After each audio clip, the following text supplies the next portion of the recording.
Estimados contertulios, lectores, auditores, primero que nada un muy feliz año nuevo a todos. Ojalá lo hayan disfrutado las celebraciones con sus seres queridos, amigos, familiares. Y bueno, primero un saludo a Len, felicitaciones por el alivio en el fondo de la exitosa operación de su madre. Así es que esa es una muy buena noticia, ¿no? Así es que bienvenido, Len. Congratulaciones por Así eso. es, muchísimas Y muy gracias. feliz Feliz año años a nuevo. todos. Empezó muy mal la Navidad, pero la salida, el inicio de este año estuvo afortunadamente mejor. Así que ahora a Excelente. recuperar un poco. Menos mal que vienen las vacaciones ahora pronto. Así que Sí, eso es muy bueno. sí, oye, está del terror el calor que hace acá en Santiago. Estuve yo Sí, en Viña el fin de semana y está, qué rico el clima, es maravilloso. Clima sí, costero, es otra cosa. es otra cosa, sí, increíble. Estuve un poco desconectado, así es que la verdad no leí muchas noticias. Es bueno desconectarse un poco de la vorágine de las noticias. ¿Sí? Pero hoy día vamos a comentar en el tema principal, una vez que se conecten Pablo y Su.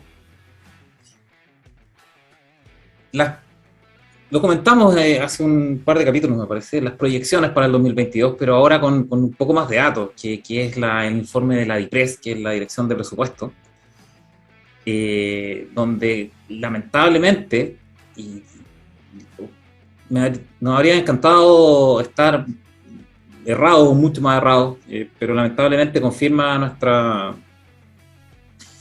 proyecciones, lamentablemente. Venimos en una trayectoria que no solamente en Chile, en todo el mundo, una trayectoria fiscal horrenda, y los gobiernos del mundo se les soltaron las trenzas con el bicho. Increíblemente, Ujú. no hay ninguna responsabilidad fiscal de nada. Entonces, vamos a ver cómo es nuestra trayectoria y qué podemos esperar de la administración Boric, qué se puede ver, cómo lo vemos venir, cómo va a lidiar con este juggernaut económico de la irresponsabilidad fiscal. ¿Quién la va a asumir? Él no viene con esa carga, pero la va a tener que enfrentar, claramente. Eh, yo no sé si tienes algún tema económico. Económico de contingencia política no hay nada en realidad, nada de contingencia política. A mí me No, llamó la no. atención, cuatro artículos. Llegué el domingo a última hora, así que le di una leída rápida a las noticias. Me llamó la atención lo de Vigi, y me llamó la atención porque llamara la atención, en el fondo es una cuestión súper ridícula. Eh, lo de Said, que es el que perdió muchas lucas, creo que 14.000 millones de pesos en las acciones de LAN, Ujú. y que está imputando hechos, digamos, medio dolosos a LAN, como tal, con los hijos de Piñera. Una columna de Matamala, de Daniel Matamala, que hacía relación a los méritos que tendría la posición que nos da Bloomberg de ser el mejor país del mundo donde estar en estos momentos, en pandemia. Y la cuarta que hoy día, que fue muy interesante, un lector, y en realidad toda la interacción, un lector, bueno, toda la interacción con el tema de las 40 horas, de la rebaja de 40 horas, y qué significa, y si es tan sencillo bajar las 40 horas para mejorar la calidad de vida de las personas. Eso me pareció súper interesante, súper choro de discutir. No sé cómo lo ves, digamos, los del directorio de menor a mayor importancia. El directorio, no sé cómo lo ves tú de Digi. Y ahora creo que la Raín también que está usando. Sí, bueno, son noticias efectivamente que vienen un poco al margen, pero que de alguna forma forman parte, ¿cierto?, de esa especie de ruido que no es todavía muy fuerte, pero que sí muestran eh, un poco hacia dónde va la cosa. Vigi pareciera, digamos, efectivamente a lo mejor el inicio de una especie de casa de brujas, como quizá algo así, no lo veo realmente más relevancia, pero es como decir que ahora el ámbito privado, muy privado, que son los directorios de empresas, quizá a lo mejor debería ser regulado, ser intervenido, etcétera, que no debe ser que dejen a la gente hacer cualquier cosa, etcétera. Entonces, quizá es una forma insidiosa de iniciar un poco esa discusión, que ya sabemos hacia dónde va, ¿no? O sea, la paridad que quieren hombre y mujer, la paridad o una representación de los trabajadores, etcétera. Entonces hay una voluntad de cambiar la estructura de los directorios y para eso también hay que mostrar que lo que existe no está bien, no funciona, ahí mismo está el abuso y todo. Yo creo que ese es un tema bastante claro. Lo de las ¿Tú lo ves 40... así? ¿Perdón? ¿Tú lo ves así como esa tendencia en el fondo de ir regulando a nivel Yo de creo que sí, directores? yo creo que sí. ¿Mm? Porque fue dicho claramente que Pero una de regularon, las parece, cosas ¿no? que... Eso. Como que se ¿Perdón? echaron un poco para atrás, como que recularon un poco con el tema de los Bueno, directores. pero recularon porque había una segunda vuelta y etcétera. Recularon en muchísimas cosas, ¿cierto? Sí, es verdad. Pero también dijeron que en Alemania los directorios integraban también a los trabajadores, ¿cierto? Y el Mm, tema de la paridad también, que me parece muy bien, o sea, que vayamos hacia digamos, más representatividad y todo, pero cada vez que esa cosa no sea forzada, ¿ah? De alguna forma. Si no exactamente. empiezo a tener Mm. un representante de cada minoría, ¿ah? Y al final, bueno, va un poco en contra justamente de, mm, ¿cómo? De dejar un poco la libertad de elección de cómo gestionar su dinero, de cómo gestionar la empresa, etc. Entonces, y eso yo creo que detrás de eso, ¿cierto? Es la economía dirigida, digamos, que el sueño húmedo, por decirlo así, de nuestros amigos marxistas. ¿Ah? Entonces, de decir, bueno, vamos tratando de dirigir todas las cosas. Entonces, eso es paso a paso. ¿Ah? Entonces, es bueno marcar así pequeños pasitos, etcétera, y son pequeñas cuñas que se van poniendo para al final romper un poco. Yo creo que quizá, o sea, lo estoy pensando en esa perspectiva, quizá no sea más que eso, y le ocurrió a un periodista que está un poco sin inspiración, digamos, levantar el tema, porque, bueno, porque es un hombre conocido y que representa una era ya bien pasada, pero sigue siendo noticias cuando aparece el nombre de Vigi o algo así. Esa es mi duda, si es algo como una línea de tendencia o simplemente Puede es que sí, algo puede que no, la para verdad que es difícil saberlo, pero yo creo que por otra parte hay una agenda también de intervenir ¿tú crees? quizás más a los directorios y todo, entonces yo lo veo que también puede estar dentro de esa agenda de alguna forma. ¿M? Como para explicarlo Ya, a Len, tú tienes mucha más experiencia. Hay distintos tipos de directores, en el fondo. Hay directores pagados, que es Vigi en el fondo. Y hay directores que, bueno, también tienen dietas de directores, porque son parte dueños de la empresa. Son dos tipos de directores. ¿m? Entonces, es diferente la interacción que tienen los directores pagados, en el fondo, como Vigi, o como la persona de la Rain Vial, ahora creo que están haciendo la misma acusación, Ujú. que los dueños, obviamente no tienen nada que ver. Yo lo contaba en el blog, en mi experiencia, no es la única motivación ni remotamente, hay muchas motivaciones para contratar directores pagados, pero de lo que uno puede ver, para ese tipo de directores es prestigio, es imagen. O Ujú. sea, se contrata por la imagen del director, más que por conocimientos específicos. Es mucho prestigio tener en el ámbito nacional a Vigi en el directorio. Y eso te abre puertas también. Sí. Wow, tiene a Vigi en el directorio, por lo tanto, o a cualquier otro ejecutivo de alto nivel, en el fondo, wow, tiene este ejecutivo de alto nivel, entonces deben ser poderosos, deben ser importantes. Es Sí, absolutamente, sí. como un tema de imagen, bien de imagen. Por eso me llamaba la atención que causara tanto Ujú. revuelo, ¿no? Ahora, Los directores pagados generalmente van a comer galletas y tomar café, no hacen nada. claro, no, pero Y se igual siente, tienen una función en las empresas, digamos, bastante seria. Bueno, hay gente que en general su firman los preocupación directores, es... firman las ¿Perdón? actas. ¿Cómo? Firman las actas de directorio. O sea, tienen Sí, claro, responsabilidades. sí, sí. Y el Bueno, director ahora tiene también, de alguna forma, una mayor responsabilidad también personal, ¿ah? Que sí, claro, antes. Entonces, con su patrimonio y todo en ciertas cosas. en ciertas cosas. Entonces, no puede ser cualquier cosa. Pero de hecho, Mm. normalmente los directorios, además de nombrar el ejecutivo, el gerente general, digamos, y tener un deber de revisar bien la idoneidad y las cifras y todo que presenta el ejecutivo, muchas veces también es una visión a largo plazo. ¿Ah? Un directorio debería nuevamente ocuparse de temas a 10 años y hasta 30 años. Por eso que tienen generalmente gente con experiencia ya propia, no es gente joven de No. partida, porque no se necesita la juventud, se necesita unos diablos que obviamente saben más por viejo que por diablo. Así Entonces, es. por eso que hay gente de experiencia, hay gente que sí ha logrado cosas, sí ha estado en otro directorio, ha tenido su propia empresa. Entonces, también hay mucha consanguinidad, lamentablemente, sobre todo en un país como Chile, porque los intereses se van velando, ¿cierto? Con la confianza que hay en los directores. Entonces tiene que ser gente del mismo clan, de la misma casta, etcétera, porque Así es. toman decisiones súper importantes para la sobrevivencia de la empresa, etcétera. Mm. Y más allá de la imagen, obviamente que es muy importante tener a un exministro, que tener a gente súper bien conectada, ¿cierto? Que puede hablar de tú a tú con una persona del extranjero.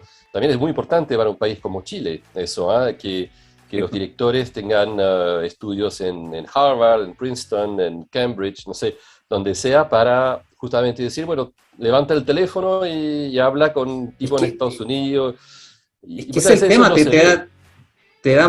te da mucha conectividad en el fondo, la imagen de la persona, y tal vez él mismo como persona, como ente, pero la imagen de la persona también te da mucha conectividad en la banca. Muchas veces Por contratan a supuesto, gente que te da la visibilidad de la banca para acceder a capital más barato, de todas maneras. exacto. Eh, pero es cierto, los directores, lo que uno puede ver, en el fondo, lo que uno puede ver de los directorios es que, claro, hay una relación de confianza. O sea, los dueños, los dueños, los que tienen participación real en la empresa, confiaban mucho en esos directores. O sea, eran como consiglieri, una especie de consiglieri que te dan consejos, no necesariamente con el negocio, pero sí Ujú, en temas tal vez más personal o más de muy largo plazo probablemente. exacto. Pero sí, yo no encuentro ninguna relevancia al interlocking en el fondo. No, supongo que dije, no arriesgar eso. Si, yo también lo comentaba en el blog, mucha gente, muchos ejecutivos, ya conozco algunos, que su proyección de vida es llegar a un nivel relevante de ejecutivo para ocupar posiciones de director. En el fondo. Así 10 es, directorios sí. te generan 20 o 30 millones libres de impuestos, digamos, y con eso ya Ujú, tenía hecha la vida, en el fondo. Obviamente hay que llegar al nivel de prestigio que requiere tener 10 directores. exacto, Pero sí. eso yo creo que no, que encuentro un poco exagerada la noticia. Mm, Hizo harto revuelo y me da la impresión de que mucha gente cree que esos directores son muy relevantes en la gestión día a día, en el fondo. Que te pueden ujú, alterar o ver precios, en el fondo, o coludir precios, o informes, que siempre. No, no, ujú. no es mi experiencia. No. Y lo de las 40 horas que tú estás mencionando, yo creo que Interesantísimo. ese tema es bastante relevante, porque Mm, y te voy a poner al tiro en contexto ahí de los últimos ya. días, ¿no? Porque Vamos al día. cuando uno, digamos así, le toca entrar en un mundo del cual uno se mantiene afortunadamente lo más alejado posible, digamos, el mundo de la salud, de la urgencia, etcétera. Pero cuando uno tiene que ver, bueno, hay que también aprender un poco de la experiencia y entonces me tocó conversar con un paramédico de una Mm, ambulancia, que esos gallos, digamos, las ambulancias del SAPU, del SAMU, en realidad son privadas, son empresas privadas mm, subcontratadas por el Estado, ¿cierto? Para claro. prestar el servicio de ambulancia. Mm, Entonces, no son funcionarios, sino que mm, es gente... Entonces, era un gallo realmente joven, etcétera, y paramédico, y que explica que él, digamos, surgió, una buena amistad, digamos, y hizo como obtuvo la posibilidad de estudiar paramédico, etcétera, y le gustó la cosa. Y él está en la edad, digamos, que acepta todo. Doble turno, triple turno, sí, voluntariado pues. para cualquier La cosa, gente etcétera. joven hace eso. Porque dice, bueno, a mí me encanta, mucha adrenalina, digamos, etcétera, entonces yo quiero ganar las lucas y se paga bien, Mm, ¿cierto? Entonces él siente que su esfuerzo de trabajar 80 horas al día, digamos, a la semana, una por semana. ejemplo, le rinde, ¿ah? Y está de Mm, acuerdo y dice, no, hemos logrado muchas cosas, etcétera, ¿cierto? Entonces, si a esa persona, ¿ah? Como pasó en Francia, con las 35 horas allá en Francia, 35 horas. 35 horas, y eso ya hace bastante tiempo, ya mucho más de 10 años creo. Mm, Fue el tema que se decía, claro, pasar de a 35 horas o aquí a 40 horas sin reducción de sueldo, significa ya disminuir la productividad para la empresa, pero también restringir, digamos, la posibilidad a las personas de poder trabajar más y ganar más lucas. Entonces fue todo un problema que cuando uno quiere imponer una ley de 40 horas, y no tanto en forma opcional, sino que dice que a través de eso va casi a obligar a la gente a descansar, a estar con su familia y todo. Tiene de nuevo una muy buena intención, pero de alguna forma una consecuencia que trata de nivelar a la gente para que nadie surja o nadie haga más que los otros, porque también va con la regulación de las horas extra. Entonces esa Es que persona que... sí, te prohibían la hora extra también. Claro, ¿En Francia? así es, o sea, hasta cierto punto Mm. y haciéndola muy caras y haciendo que la hora extra, digamos, se impone mucho más, digamos, el Mm. impuesto, entonces desincentiva, digamos, a la gente de hacer horas extra, ¿no? Entonces han Sí, tratado de modelar un poco eso porque eso realmente hace que la gente que quiere trabajar, ¿cierto? Bueno, se le coarta su libertad de alguna forma y dice, no, va a ser 40 horas. También la diferencia quizá es que en Francia la idea era que como hay un desempleo, digamos, bastante endémico, de más de 10% por muchos años, la idea es reducir mm. el número de horas prestadas por cada persona para que, por Se ejemplo, emplearon más gente. se Mm. empleara más gente, ¿cierto? Pero, de nuevo, o sea, hay muchas cosas, por ejemplo, no sé, una persona de comercio exterior, por ejemplo, especializado en que la empresa de Francia exporta, no sé, a Sudamérica. Bueno, a lo mejor esa persona habla español, conoce los mercados, etcétera, y tiene que trabajar 35 horas.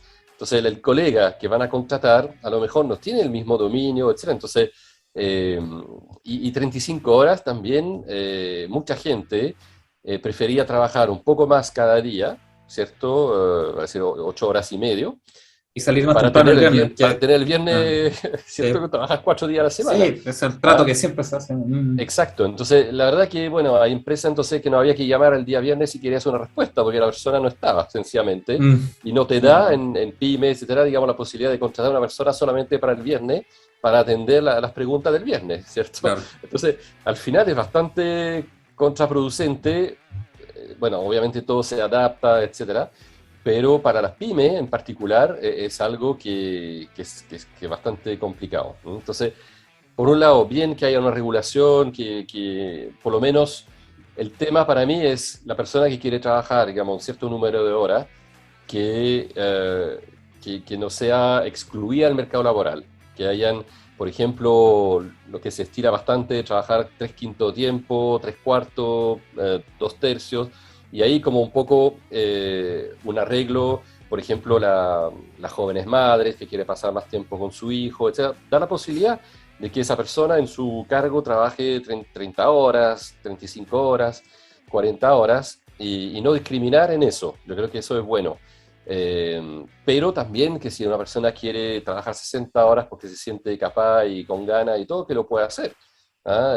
Entonces, de Los nuevo, cabros volvemos jóvenes, pues a... tienen todas las ganas de trabajar de sol a sol, Exacto. Dios mío, Entonces no, volvemos de nuevo, ¿cierto?, a nuestro concepto que hemos discutido mucho, digamos, etcétera, de libertad al final, de libertad contractual, de poder, Mm. digamos, firmar un contrato laboral que represente un poco lo que un acuerdo, pero un acuerdo, voy a decir, ojalá de tú a tú, digamos, con el empresario o con el empleador, que a veces también aquí no se da. ¿M? Entonces, ese es un tema. Pero, de nuevo, ahí a lo que voy, esas 40 horas, también detrás de eso hay una especie de voluntad de coartar las libertades y de imponer un modelo, finalmente, donde todo el mundo trabaja igual y nadie puede sobresalir por su trabajo. ¿M?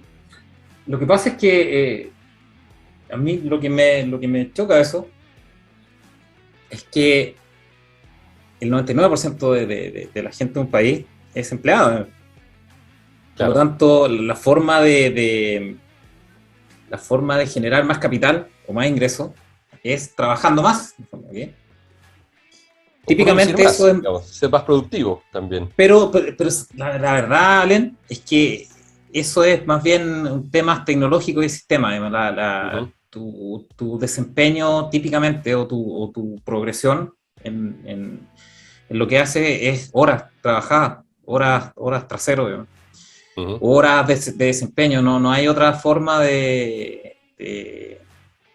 uno lo ve también, uno lo ve en uno mismo, en el fondo. Mientras más horas le dedicas a algo, mejor te desempeñas si te pones en ello, en el fondo, te colocas en ello. Claro. Y es lo mismo en el trabajo, o sea, es muy proporcional las horas que trabajas, los ingresos que va a tener, ¿no? Muy proporcional. ¿No? Obviamente también el grado de especialización que adquiera, etcétera, etcétera. Pero también la especialización tiene mucho que ver con las horas que te dedicas a lo que estás haciendo. Entonces, está muy correlacionada las horas a tu ingreso. Entonces, Ujú. coartar las horas o la libertad de la gente que le dedique horas al trabajo, te coarta un poco también tu capacidad de progresar en ingresos, en desempeño, en ejecución, etcétera, etcétera, para mí. Ujú. Eh, lo otro, de hecho había un estudio, me acuerdo creo que era, no recuerdo, salían los TED Talks, Claro. no sé si lo has visto, son interesantes esos TED Talks. Sí, sí, sí, sí, yo he visto mucho, digamos, sí, sí. Sí, son Pero hay interesantes. muchos, hay miles, porque ahora cada Hay ciudad mil, tiene su TED Talks, así Claro. que Pero sí. lo vi hace mucho tiempo, era como cuando eran únicos, o sea, cuando había una sola vía de transmisión en el fondo. Claro. Y hablaban de la excelencia, de hecho, y los tipos habían calculado, no recuerdo la metodología, pero tú alcanzabas la excelencia cuando te dedicabas a un oficio o a lo que sea, en el fondo que te quisieras dedicar 10.000 horas. Ese era como Ujú. digamos, la meta para alcanzar la excelencia. Con 10.000 horas, todas las personas que se dedicaban a un arte, a una Ujú. ejecución, artesanía, etcétera, lo que sea, en el fondo que te estuvieras dedicando, alcanzabas la excelencia. Puede ser en menos, obviamente depende de la complejidad, pero en el fondo les tienes que dedicar horas a lo que hagas para ser excelente. Y la Claro. excelencia se paga, en general se paga. La mediocridad no, la excelencia se paga bien. Ujú. Pero si no te dejan trabajar para llegar a ser excelente, ese es uno de los temas que tengo, en la cabeza, en el fondo, con respecto a eso. Y lo otro es la calidad de vida como tal. Yo tiendo a creer y a pensar que la gente que propone estas cosas realmente sí está preocupada de la calidad de vida de la gente y yo creo que como todos, Ujú. pero primero tienes que mejorar los espacios públicos donde llega la gente a su casa. Segundo, tienes que mejorar el transporte para que si trabaja 40 horas no pase 6 horas en transporte público, en el fondo, Ujú. todos los días. Y que llegue a su casa y a lo mejor su casa no es lo suficientemente acogedora, pero que tenga espacios públicos cercanos para poder disfrutar de ese entorno. Hoy día no tiene esas condiciones, por lo tanto, es casi no sé, claramente puede ser un beneficio el que la gente salga más temprano, pero lo va a disfrutar. Yo creo Claro. que es un plan mucho más holístico en el fondo, de Ujú. descentralizar en el fondo para que la gente pueda disfrutar ambientes diferentes, pueda irse, no sé, pues, a Viña, a La Serena, al sur, a los lagos, a Frutillar, Ujú. Coyhaique. La gente Claro. que le interesa hacer eso y que pueda disfrutar de esos entornos. Eh, un poco despejar Santiago también, de manera que no esté tan saturado y con ello mejorar la conectividad interna de Santiago y también generar estas células comunales que permitan que la gente pueda trabajar y tener mejores servicios en las mismas comunas. En el fondo. Ujú. La calidad de vida finalmente y eso se ve mucho cuando evalúas proyectos de transporte. Tú lo evalúas con el tiempo de transporte, Claro. el tiempo de las personas en el fondo que se demora y la mayor calidad de vida en general, digamos, en todo el tiempo. Y salvo que sea un viaje turístico, el tiempo es un desperdicio. El tiempo de Sí. transporte de viaje es un desperdicio. Salvo que sea en Ujú. turismo, que estés disfrutándolo de hecho por turismo. Claro.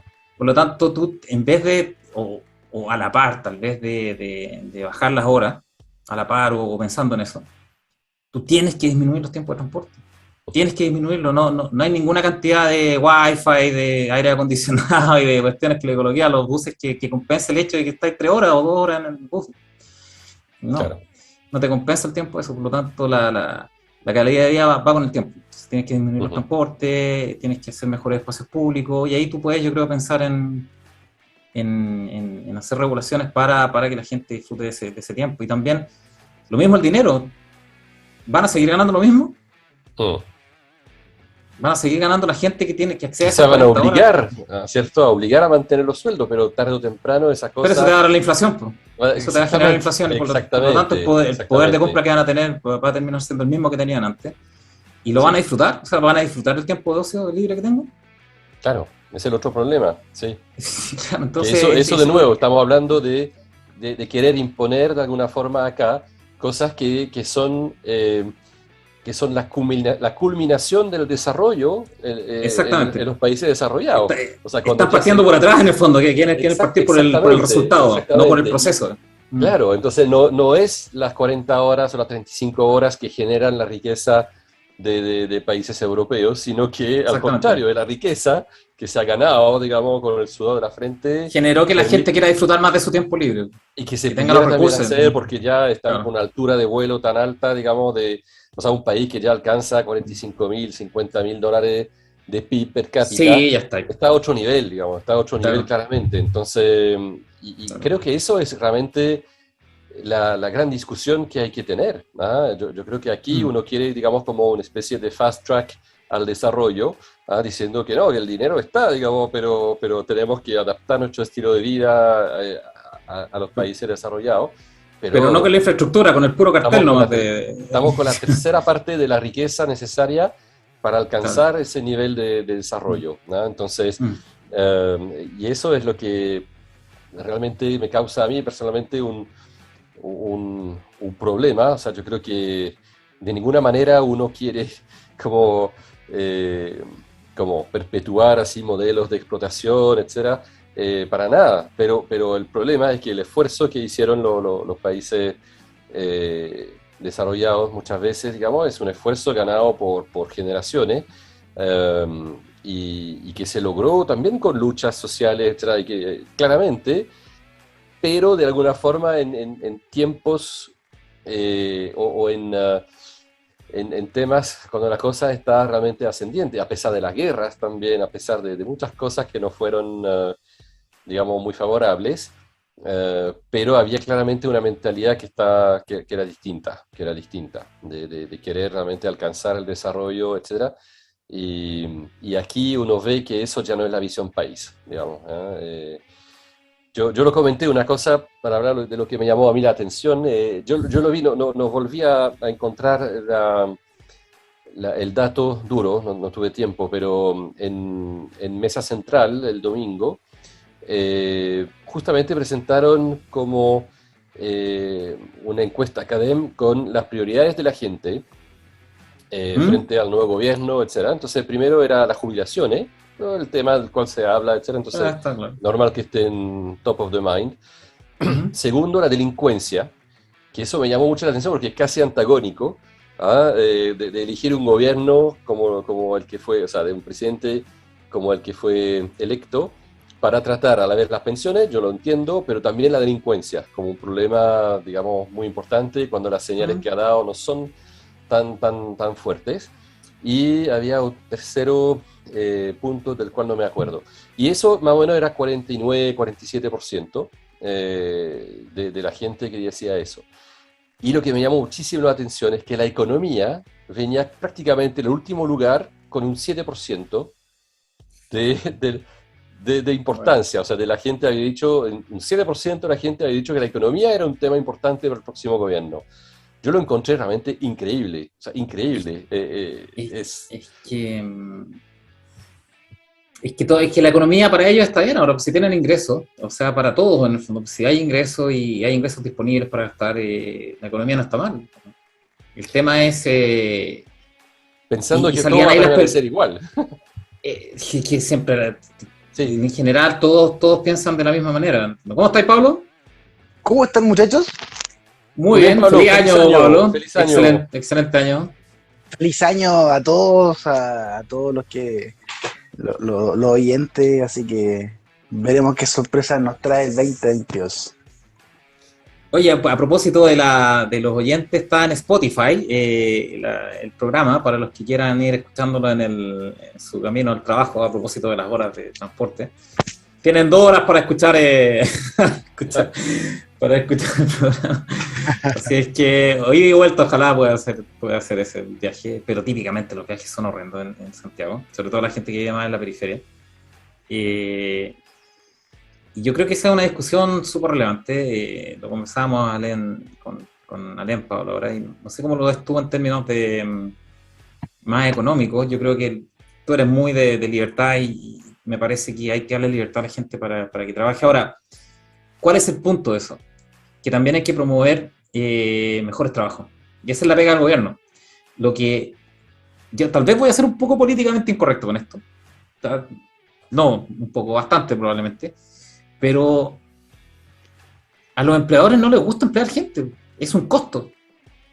Es un costo emplear gente. O sea, si ellos no pudieran emplear gente para producir lo mismo, no emplearían. Uh-huh.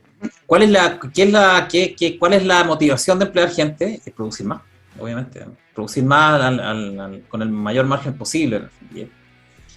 Entonces, cuando tú colocas regulaciones, cuando tú colocas muchas regulaciones en el ámbito de la contratación, no solamente un tema de sueldo, muchas veces el sueldo no es tanto tema. No sé cómo lo ves tú, Aileen, pero el sueldo en sí mismo no es tanto tema.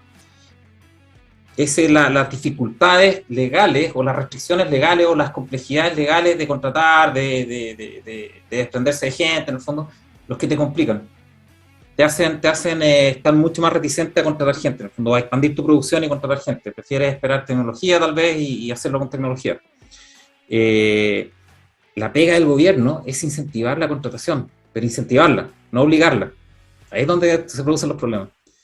Incentivar la contratación se hace incentivando la creación y formación de nuevos negocios que hagan que la demanda de trabajo crezca.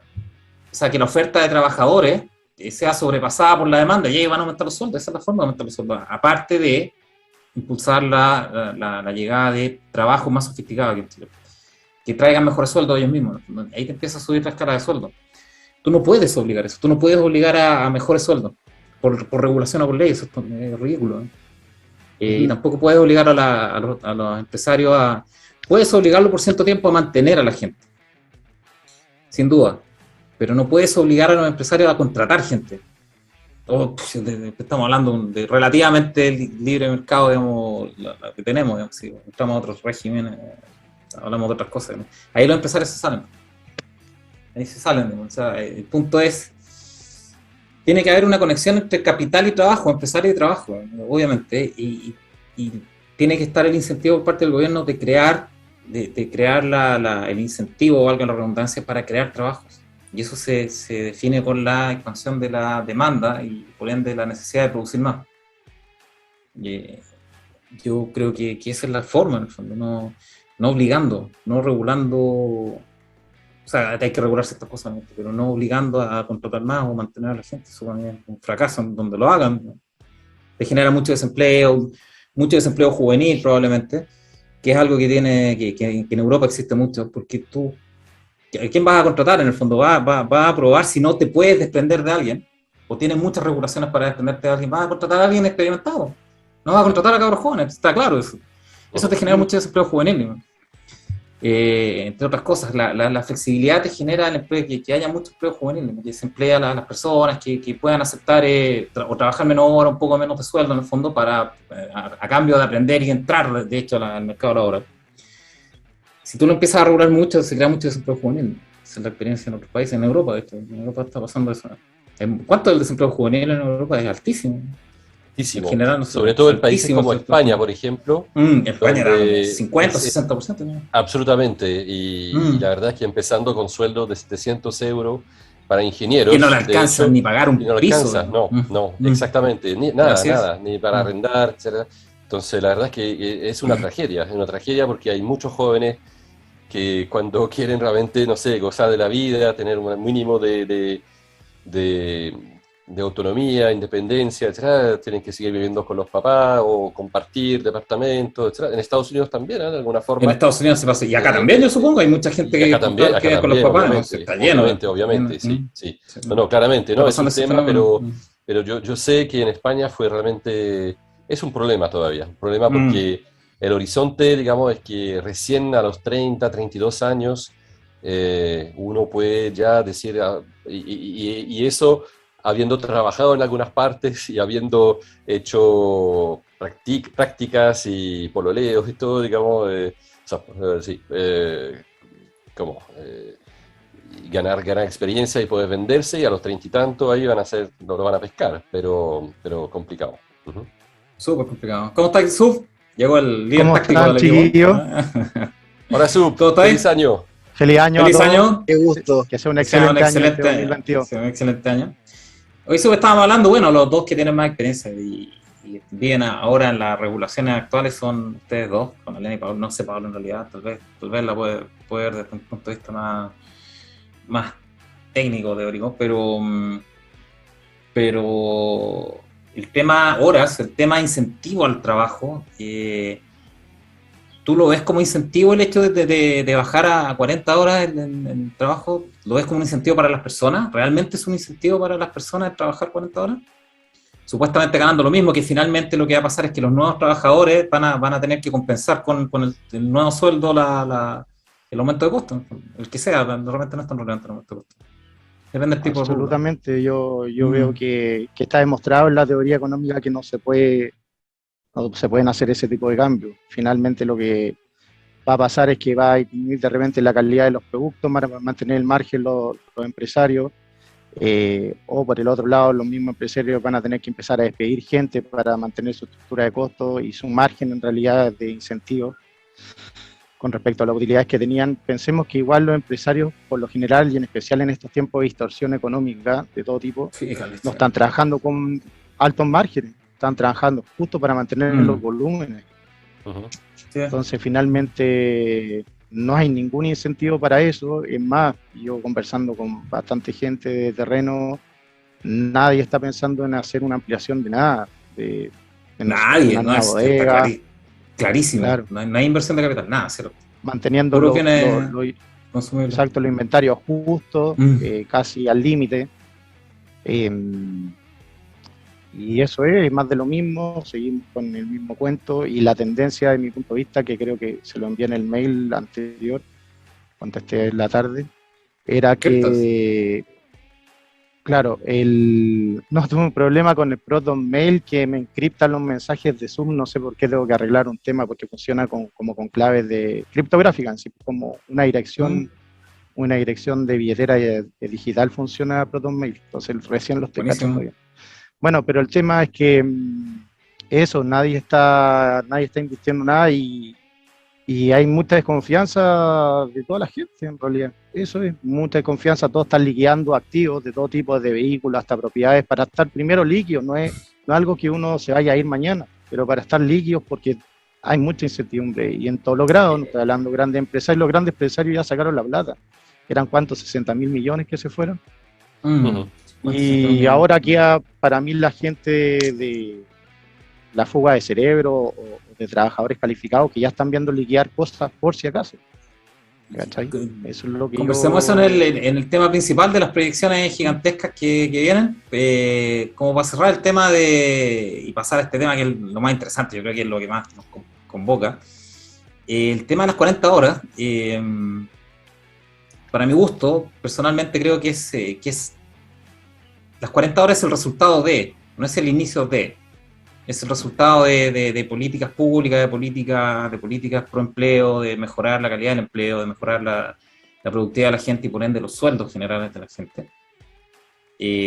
Lo que les permite tener mejores lugares, mejores espacios, mejores formas de pasar su tiempo de ocio, su tiempo familiar, y por ende lo van a demandar finalmente. Y yo creo que hay que mejorar los niveles primero de ingresos, de productividad y espacios públicos, de transporte, descentralizar tal vez algo, y eso te va a llevar a las 40 horas, que la gente pide las 40 horas, y que sea completamente natural. Entonces, los trabajadores, los mismos empleados van a decir, oye, ¿para qué están dando vuelta a papel? Si ya se hizo las cosas, ya se hicieron, o dando vuelta a temas productivos, si hay mejores tecnologías, mejores maquinarias, etc. Yo creo que ese sería el foco para mi gusto, partir por las 40 horas o colocar 40 horas como el inicio de la mejora de calidad de vida, súper tirado a las mechas. Y finalmente y finalmente genera inflación para las mismas personas que están, entre comillas, ahogando acá Boric o su programa, que les quiere dar más tiempo de ocio con sus familias, pero finalmente ellos mismos son los que más le afectan la inflación de bienes y servicios. Entonces, ellos mismos al tener menor productividad toda la economía, los agentes económicos, todos esos bienes y servicios, cuando va a haber más escasez y hay menos margen, finalmente se produce una mayor inflación. Entonces, Ahí finalmente Pablo, se está afectando a ese sector. Pablo es el más seco, pero finalmente tenéis que producir cuestiones, pues. Si no, no podéis dar plata, no, tenéis que producir cuestiones. Eso es así. No sé qué hubiera el Pablo en la parte más teórica, esa es mi reacción. Alguien se tiene España, que en subir el al fondo, árbol a tenéis que bajar las producir manzanas. más, güey. Tenéis que producir más, yo- sí, eso es todo, digamos, sí. Sí, yo coincido mucho con la observación que tú haces de un punto de vista orgánico.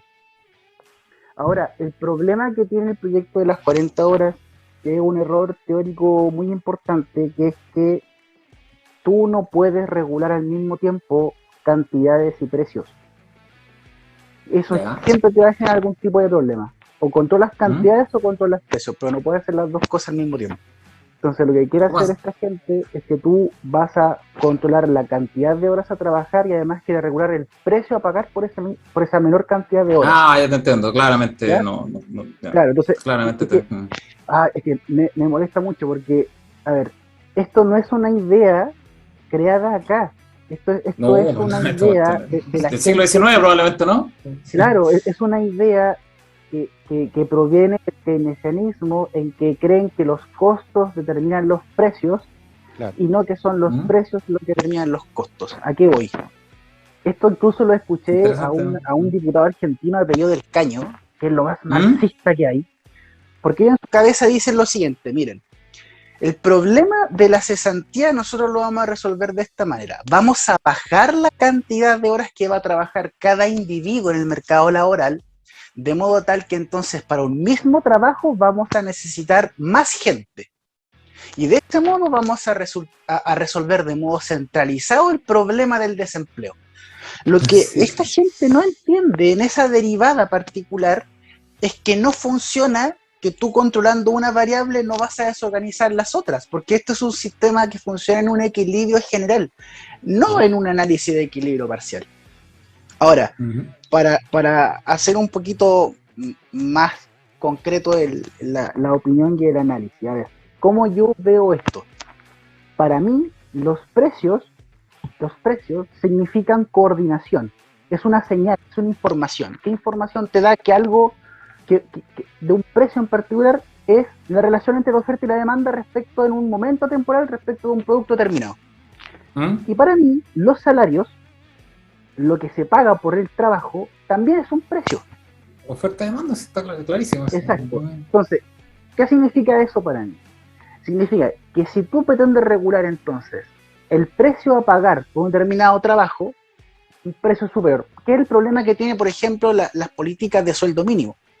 Lo que está provocando con eso entonces es que vas a provocar un exceso de oferta en el mercado laboral y va a haber determinada gente con menor expertise para poder llenar esos cupos de trabajo que no van a poder hacer esa cualificación de entrada y por tanto van a quedar cesantes, que es lo que muy bien explicaban con el problema del paro juvenil y que el Estado pretende resolver asignando subvenciones.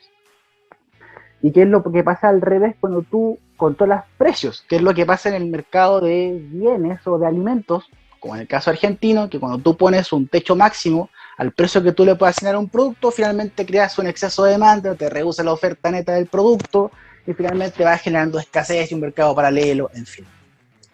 Entonces, para efecto concreto de la política de la reducción de la jornada a 40 horas, si tú vas a bajar a 40 horas pretendiendo pagar el mismo precio por ese trabajo que no te va a otorgar mayor productividad, lo que vas a provocar en el fondo es cesantía. Y el delito que tiene esto, lamentablemente, es que lo que no entiende la gente que está dentro del Estado, o que estará dentro del Estado, es que, insisto con el título, son los precios los que determinan los costos, y no son los costos los que lo determinan el precio. Eso es teoría subjetiva del valor. Entonces tú no puedes infinitamente asignar costo para después traspasarlo a precio, porque si después tu producto no tiene una demanda para ese oferta que estás generando, tienes que ajustar. ¿Y cómo ajustas las cantidades? Si no puedes tener la misma cantidad de ventas que tenías originalmente, tienes que pedir gente, porque tienes que hacer que las empresas o el mercado laboral sea flexible, porque si es rígido, si no pueden traspasar esa diferencia a precio y no tiene una demanda asociada, quiebran. Que es más o menos el fenómeno que estaba pasando en Argentina cuando, por culpa del coronavirus, se les estaba prohibiendo despedir. En fin. En resumen, va a pasar lo mismo que pasa con estas políticas. Más cesantía lo van a intentar resolver con más subvenciones para poder incentivar la contratación, claro. Pero no yo me acuerdo, no sé tú que tenés que cachar mucho más, yo me acuerdo haber leído y estudiado libros de teoría de precios, que eran unas fórmulas de mierda. Y tú cuando entras al mercado real te das cuenta que el precio te lo coloca el mercado, esas fórmulas valen champiñón, güey. Claro. Sí. Pero podés dejarlo de adorno los libros. ¿Qué cantidad de pérdida Ese es un típico gráfico de mercado laboral. No sé si se acuerdan, si lo vieron, el típico gráfico de mercado laboral, donde tenéis mercado laboral acá, precio o salario, y abajo tenéis cantidad de trabajadores. Y aquí tenéis la oferta con tendencia positiva y la demanda con tendencia negativa. Entonces, si tú fijáis el precio, que es lo que está hablando Pablo, sobre el punto de equilibrio, finalmente tenía un exceso de oferta contra la demanda. Entonces eso se llama desempleo. Y eso es lo que lamentablemente se está generando, que está arriba en las dos, sobre las dos curvas. No sé si se acuerdan, si lo han visto. Pero en gráficos... pero en realidad... Hay mucha teoría económica que no se sostiene o que no tiene ningún sentido. Cuando tú lo ves en la realidad, te das cuenta que si te bajan las horas, en el fondo de regulación, sobre todo para la gente que trabaja en turno, o sea, que tiene la planta ocupada 24/7, que son las más productivas, tienen que armar un turno completo nuevo. Imagínate el costo. Claro. Es gigante. Y probablemente en esas empresas productivas el costo mayor sea las materias primas y la energía, pero es relevante el costo de mano de obra. Entonces, como bien decía, ¿cómo mejoramos los salarios? Tenemos que aumentar explosivamente la oferta de empleo. Sí. Para que supere entonces la cantidad de gente que puede ser absorbida por esos nuevos puestos de trabajo, lo que obliga entonces necesariamente a ajustar los salarios al alza. Por eso es que es tan importante que en la medida que la economía expanda, crezca, voy a decir sanamente, para que no se entienda como el efecto que está viéndose actualmente con el IMASEC, que en realidad siempre lo hemos conversado que tiene otro efecto. Eso es lo que promueve que el salario real, eso es lo que promueve que el salario real aumente, crezca. Claro. Cuando no ocurre de ese modo y tú fijamente solamente regulas un precio, va a provocar el efecto del otro lado de la moneda, que es eso, vas a provocar entonces un exceso de oferta de mercado laboral. ¿Y cuál es el pecado con esto? Que si tu economía además no crece, o sea, los ingredientes están todos vistos, vas a aumentar los costos laborales, ¿ya? Van a aumentar la cotización teóricamente al 20%, que es lo que decía la reforma, van a aumentar los costos laborales entonces ahora también por lo del proyecto de 40 horas. Van a aumentar los impuestos porque quieren aumentar la recaudación a 8 puntos del PIB. ¿Quién va a invertir? Si no invierten, que es lo que conversaban sobre que no están invirtiendo en bienes de capital, si nadie invierte, no se están generando nuevos empleos. Por tanto, están aumentando tremendamente los costos, no los van a poder pasar a precio, van a reducir las ventas, van a tener que liquidar gente. Si así funciona, siempre ha funcionado así. Es teoría económica básica. Pero claro, como tienen esta obsesión del control centralizado, creen que, lo hemos conversado muchas veces, que porque dicen o prohíben o permiten cosas, ellos creen que pueden condicionar la realidad, porque es una construcción social, lo que es absurdo. Como el papel aguanta todo. Sí. Claro. Pero hay un tema también, siendo un poco más provocador, yo he dicho muchas veces, digamos, que los sueldos se fijan en China. Ahí donde producen todo. Entonces, si yo quiero producir algo, o sea, obviamente es una provocación, pero que tiene su lógica. Si quiero producir algo en Chile, en lugar de importarlo, ¿cierto? Bueno, yo tengo que ser competitivo.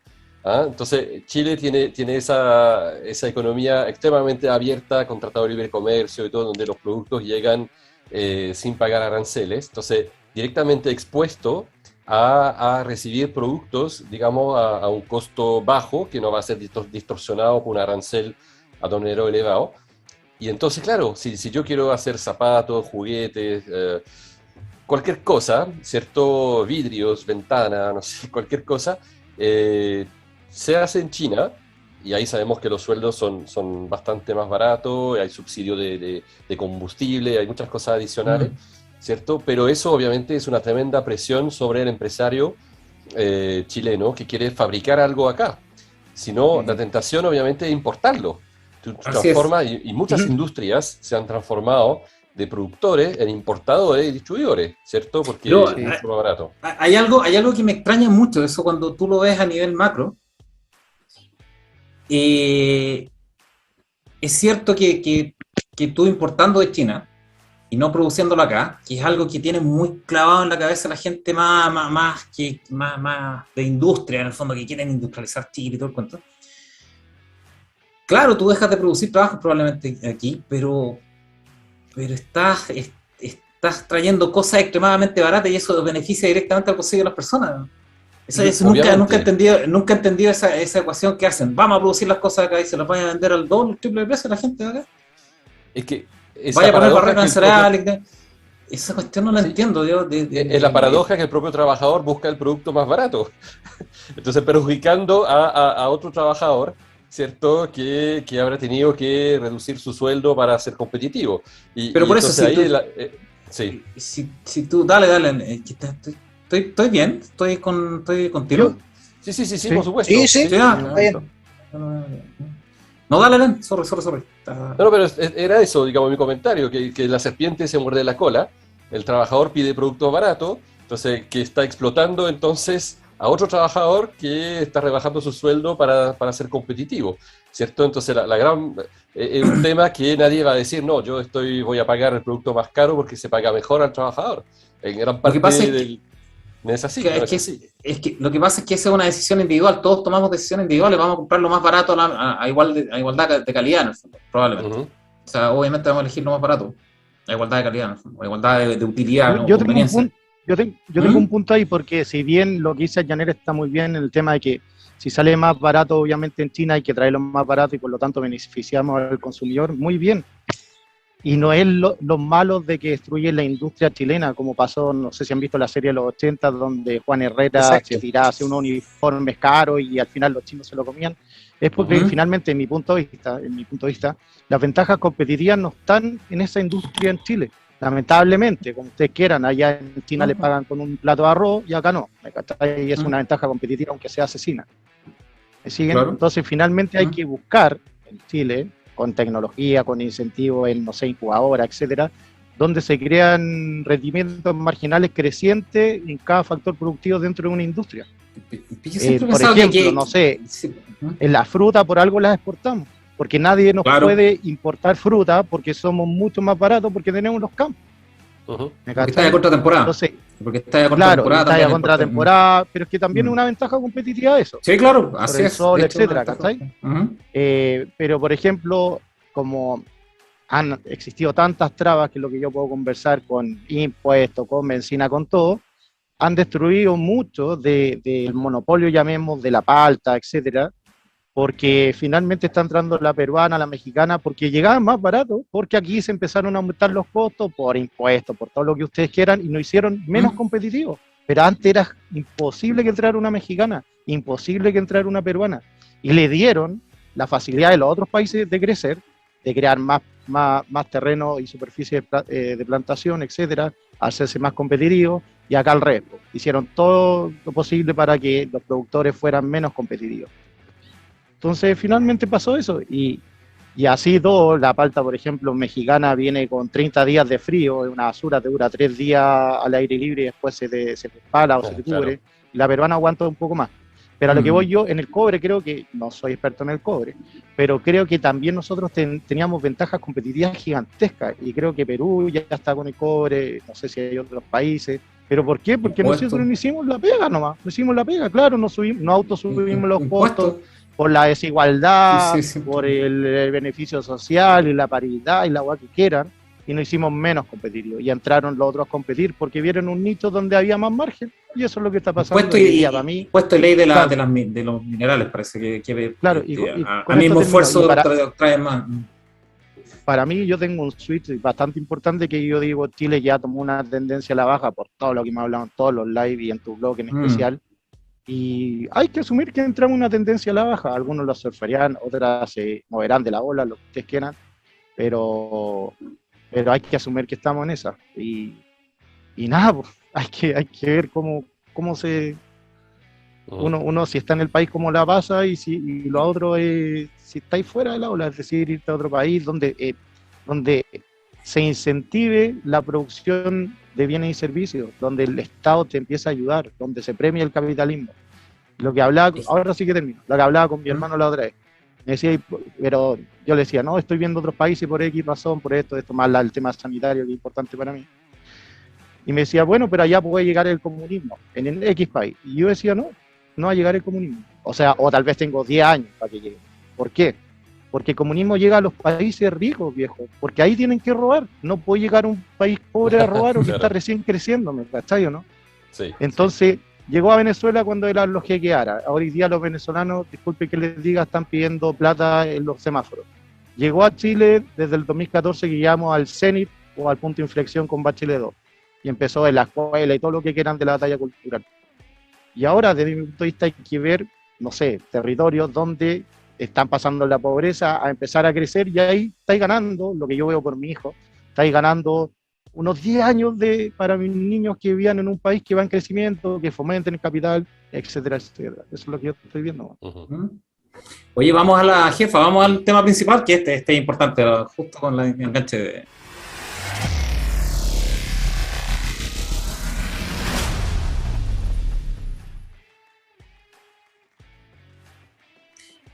Vamos al tema principal de conversación, que es un poco las proyecciones generales post-caña electoral, o sea, ya con la mente más fría, lejos de la emoción, en el fondo de las elecciones, y listo, ganaste, se da lo mismo. A esta altura da lo mismo, hay que ver cuáles son las proyecciones. Y no sé si la semana pasada o antepasada hicimos unas proyecciones respecto de lo que nosotros podíamos ver en términos de la trayectoria del país general, ¿sí? Que era un poco el desequilibrio fiscal y la trayectoria de gasto que veníamos trayendo, y que al menos yo personalmente no veo por qué va a cambiar esa trayectoria, no veo ningún incentivo para cambiarla. No solamente aquí, en todo el mundo está lo mismo, ¿no? No es que aquí seamos especiales o que no hayamos mandado las partes, en el fondo, lo que estamos haciendo. No, en todo el mundo está pasando exactamente lo mismo. A los gobiernos se les soltaron las trenzas con el bicho y empezaron a colocar incentivos monetarios a todos, en el fondo, ya a todos. Y eso obviamente ha desatado muchos temas adicionales a los encierros y a los lockdowns, con las cadenas logísticas. Entre otras cosas, ha aumentado mucho la inflación por meterle lucas o cantidad o dinero sin la contraparte productiva. La gente se le está pasando plata por no hacer nada, ¿bien? Porque obviamente están encerrados. Y eso te va a detonar la inflación, claramente.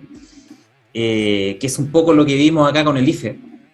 Muy a destiempo el IFE. El IFE debe haber sido esto el año antepasado ya a esta altura, el 2020, cuando estaban los encierros, cuando no se estaba produciendo nada. Y por lo tanto no había nada en que gastarlo.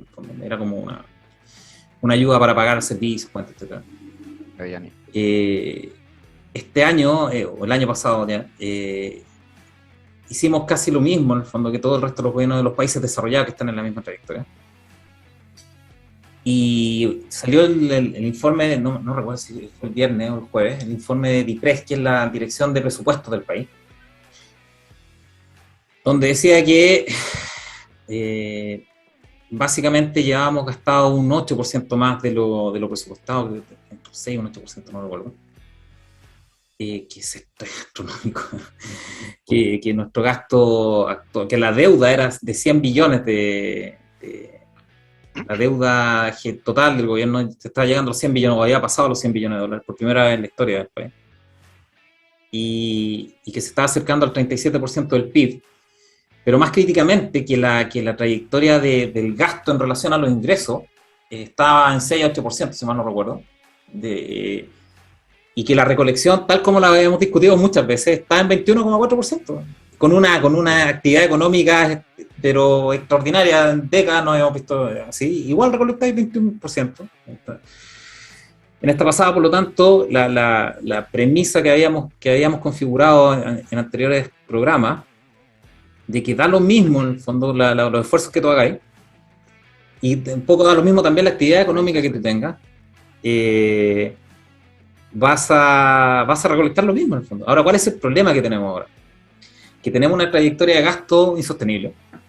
O sea, gastar 6%, 8% más de lo que tú tienes presupuestado, y peor aún en ingresos, es insostenible. O sea, 2 o 3 años de eso ya no tenéis vuelta. Y en la foto actual, que es un poco lo que pasa en la foto actual, está bastante bien, no es terrible.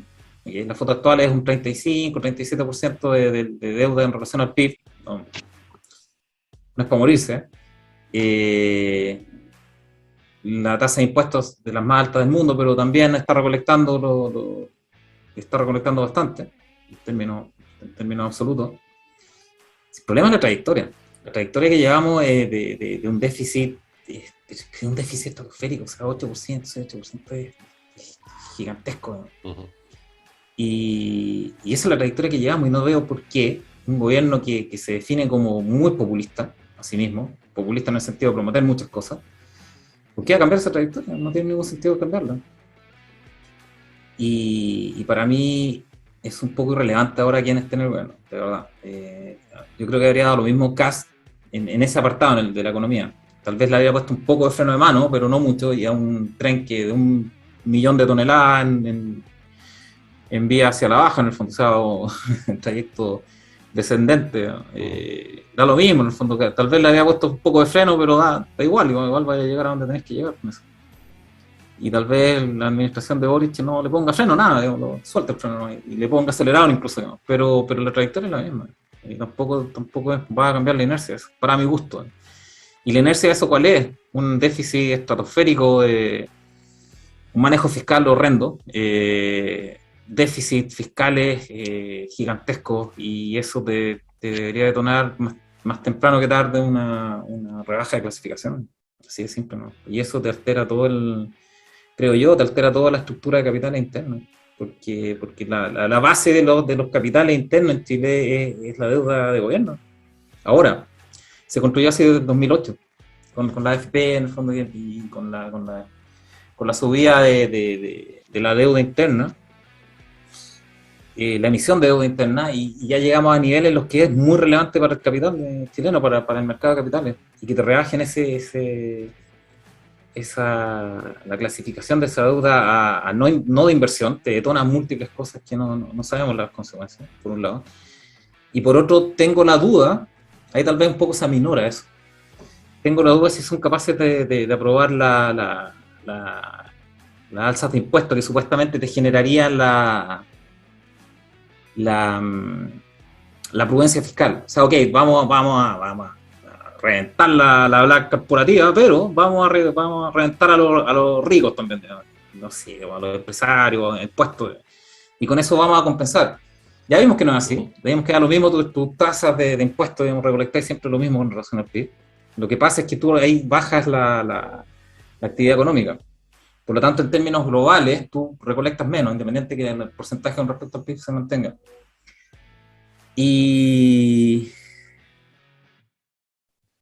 esa es mi apreciación. En el fondo, un poco da lo mismo la administración Boric en el sentido de la trayectoria, no va a cambiar. La velocidad del punto de llegada puede ser diferente, pero la trayectoria para mí es la misma.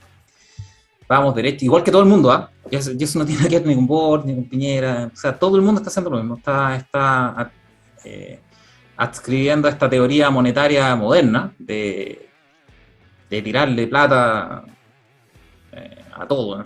Y que pague Moya, da lo mismo. Pague. Después vemos que paga, y voy a tirar un plato, como si... Es impresionante cómo efectivamente se está creyendo que no va a haber consecuencias. porque no ha habido consecuencias, digamos, como a corto plazo.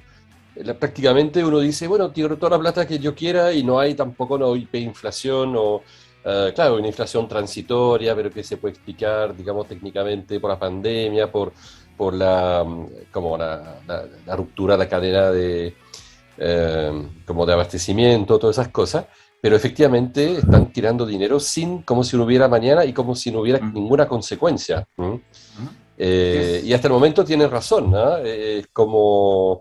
Es impresionante. La verdad, y eso es otra cosa que me llamó mucho la atención del recuento del año pasado y proyecciones para el próximo año. Y como siempre leo prensa de diferentes lugares, en diferentes idiomas, digamos, que he entretenido, pero es impresionante cómo todo está alineado. O sea, eso lo hemos hablado varias veces, digamos, del plan, ¿cierto? En general, Maestro, pero hablan exactamente de la misma cosa en países ricos, en países más pobres, lo que sea, ¿cierto? Es la misma agenda con matices. Es realmente impresionante. Me llama mucho la atención y cada vez más, pero es como si realmente uno quisiera decir que hay una guerra y que hay que poner todos los recursos ahí como para combatir esa guerra, o sea, combatir el enemigo, etcétera, pero que aquí es que como no hay guerra, o sea, que todo eso va claro, a la gente, etcétera, darle como un alivio o algo así, pero sin alterando completamente la escala de valores. Es impresionante. La verdad es que... Lo interesante sería saber, y pues sería bueno que Pablo nos explicara un poco de teoría, pero ¿de dónde sale esta teoría tan penca, digamos, de que podéis imprimir dinero, voltear dinero a la economía sin consecuencias, en el fondo? Porque eso es lo que están pensando, eso es lo que se está viendo en todo el mundo, que es la teoría, no sé si keynesiana o monetaria, o una combinación de ambas, no lo sé, pero es impresionante lo irresponsable que es eso, y no sé de dónde sacan que puede funcionar eso. ¿Cuándo funcionó primero? Si es que funciona alguna vez, no creo, ¿eh? No sé cómo lo ves tú, Pablo. No, nunca ha funcionado, de hecho. Nunca funciona. Pero sí es cierto, nunca ha Gracias, funcionado. Pablo, gracias. Claro, de hecho eso es teoría monetaria moderna incluso. Teoría moderna, sí. Claro, que pretenden que tú puedes financiar los gastos imprimiendo hasta el punto entonces que empieza a haber inflación, y cuando aumenta la inflación ellos aumentan los impuestos para así quitarle que el sistema, y así es como terminas viendo una realidad como la Argentina, en la que a pesar de tener mucha inflación tiene impuestos para las personas que trabajan en blanco del 70%, y a pesar de eso la inflación sigue existiendo de forma descontrolada, un promedio anual del 50-60%, claro. Asesino los impuestos. Y ese es el efecto macro que tú puedes ver, que después tiene niveles de pobreza morboso, 50-60% de pobres y subiendo. Entonces, todas estas cuestiones de la ingeniería económica, ingeniería financiera más que económica, tiene su raíz en el keynesianismo, que Keynes fue el que destruyó los pilares del pensamiento económico que venía en tendencia desde los autores clásicos, y generó un oscurantismo económico, entre comillas, hasta los años 60-70, hasta que se levanta Friedman y combate con fundamento cada uno de los postulados de la teoría general de Keynes, y realmente reconduce un poquito del camino, pero por ahí va. Ese es como más o menos el origen de esos descalabros. ¿Tú dices que cambió con Friedman? Yo no sé, ¿no? Tal vez se Friedman replanteó un poco con Reagan, tal vez puede ser, pero ahí criticaron mucho a Reagan después porque había duplicado ¿cómo se llama? La deuda general del país, pasó de 1 trillón a 2 trillones, me acuerdo, pero nunca dijeron que el Banco Central puso unas tasas asesinas de 18%, eso es lo que hizo duplicar la deuda, no tenía nada que ver las políticas fiscales de Reagan. No, claro, pero bueno, venía Estados Unidos arrastrando un problema fiscal importante de toda la época post-crack del 29 hasta que terminaron en la reforma de 71. Claro. Eran 40 años de experimentación con la lógica de la teoría monetaria moderna. Estaría bueno en el futuro hacer un programa donde podamos contar lo que promovía ¿La historia Keynes, monetaria? ¿Mm? sí, de lo que promovía Keynes y cómo Friedman le rebatió en argumento teórico hasta reconducir el pensamiento de las líneas económicas de la época. Pero sí, bueno, del año 71, cuando ya Estados Unidos tenía niveles de deuda que no podían desafiarse con el porcentaje de oro que implicaba la economía de la época, y termina haciendo los cambios monetarios del Con 71 en Bretton adelante. Woods. Por eso siempre te produce Para yo, mí, me acuerdo para mí es haber el leído punto de inflexión. ¿Mm? ¿Cuál? Que para mí es el punto de inflexión cuando sacaron Bretton Woods. Ah, obvio. O sea, Sí, ahí sí. hicieron la libre flotación, pues ahí sacaron el estándar Sí. oro de los Y ahí le intercambios pusieron pum a internacionales. imprimir para Y financiar fíjate gastos que gobierno. las teorías económicas son todas pre-Bretton Woods, o sea, pre-71. No incorporan el efecto tipo de cambio. Es increíble eso. Por eso siempre he comentado que ¿Verdad? las Sí. teorías económicas son pésimas, porque no están basadas en una economía de hace 50 años. Que no existe ya, pues, no existe la libre explotación, es desde el 71, y las teorías económicas incluyen, incluso en el tema del PIB, del cálculo de los PIB, incluyen un estándar oro para intercambios internacionales. Como está implícito eso, es rarísimo eso. Oye, Pablo, yo leí alguna vez, y es súper interesante esto como efecto. Creo que el efecto Graham de un economista, un abogado del rey de Inglaterra, no me acuerdo cuál era, que es el efecto Graham, que el dinero malo saca el dinero bueno de desplaza al bueno, circulación. claro. Que me parecía súper interesante porque en el fondo lo que pasaba es que antes, como el dinero era físico metal, los gobiernos para su forma de imprimir en el fondo dinero, a diferencia de ahora que es digital, en esa época le bajaban la ley a las monedas. O sea, lo combinaban, por ejemplo, al principio podían haber sido 100% de plata y después lo hacían, no sé, 30% de níquel y 70% de plata. Esa es la forma de depreciar en el fondo la moneda. Entonces, ¿qué hacía la gente? Guardaba las tiradas de moneda con 100% plata y hacía circular las de menor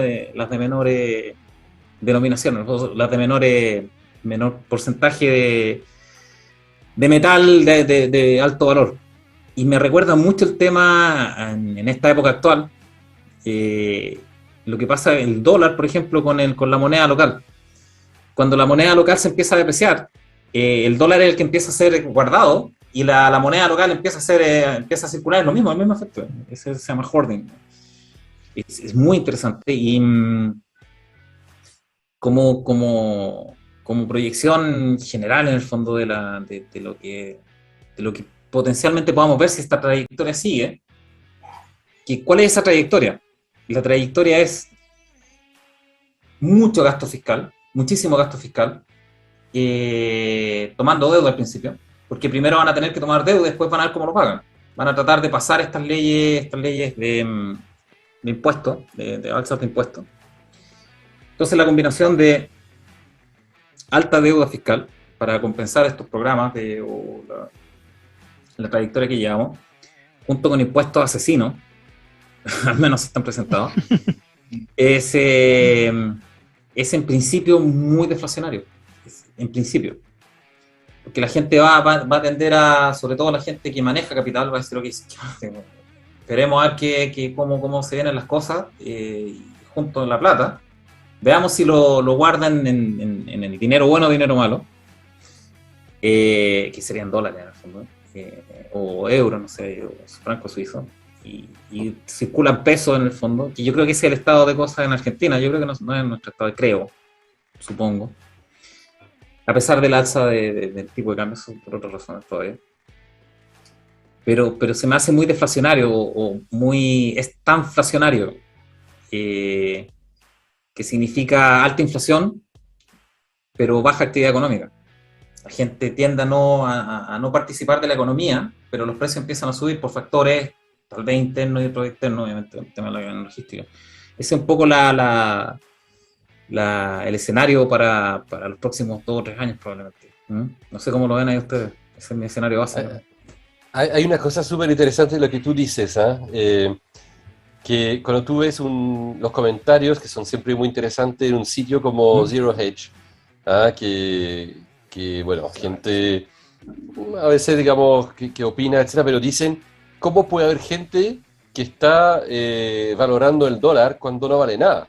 Porque ellos en Estados Unidos ven también la inflación y la devaluación de su propia moneda, y entonces ellos mismos dicen, bueno, el dólar ya no vale nada, ¿cómo hay gente que se refugia en el dólar cuando no vale nada, ¿cierto? Entonces ahí dicen obviamente que hay que tener oro, bueno, también son sitios a veces o respuestas un poco orientadas en los artículos sobre todo y en los comentarios, pero es decir... Es un poco austriaco, ¿no?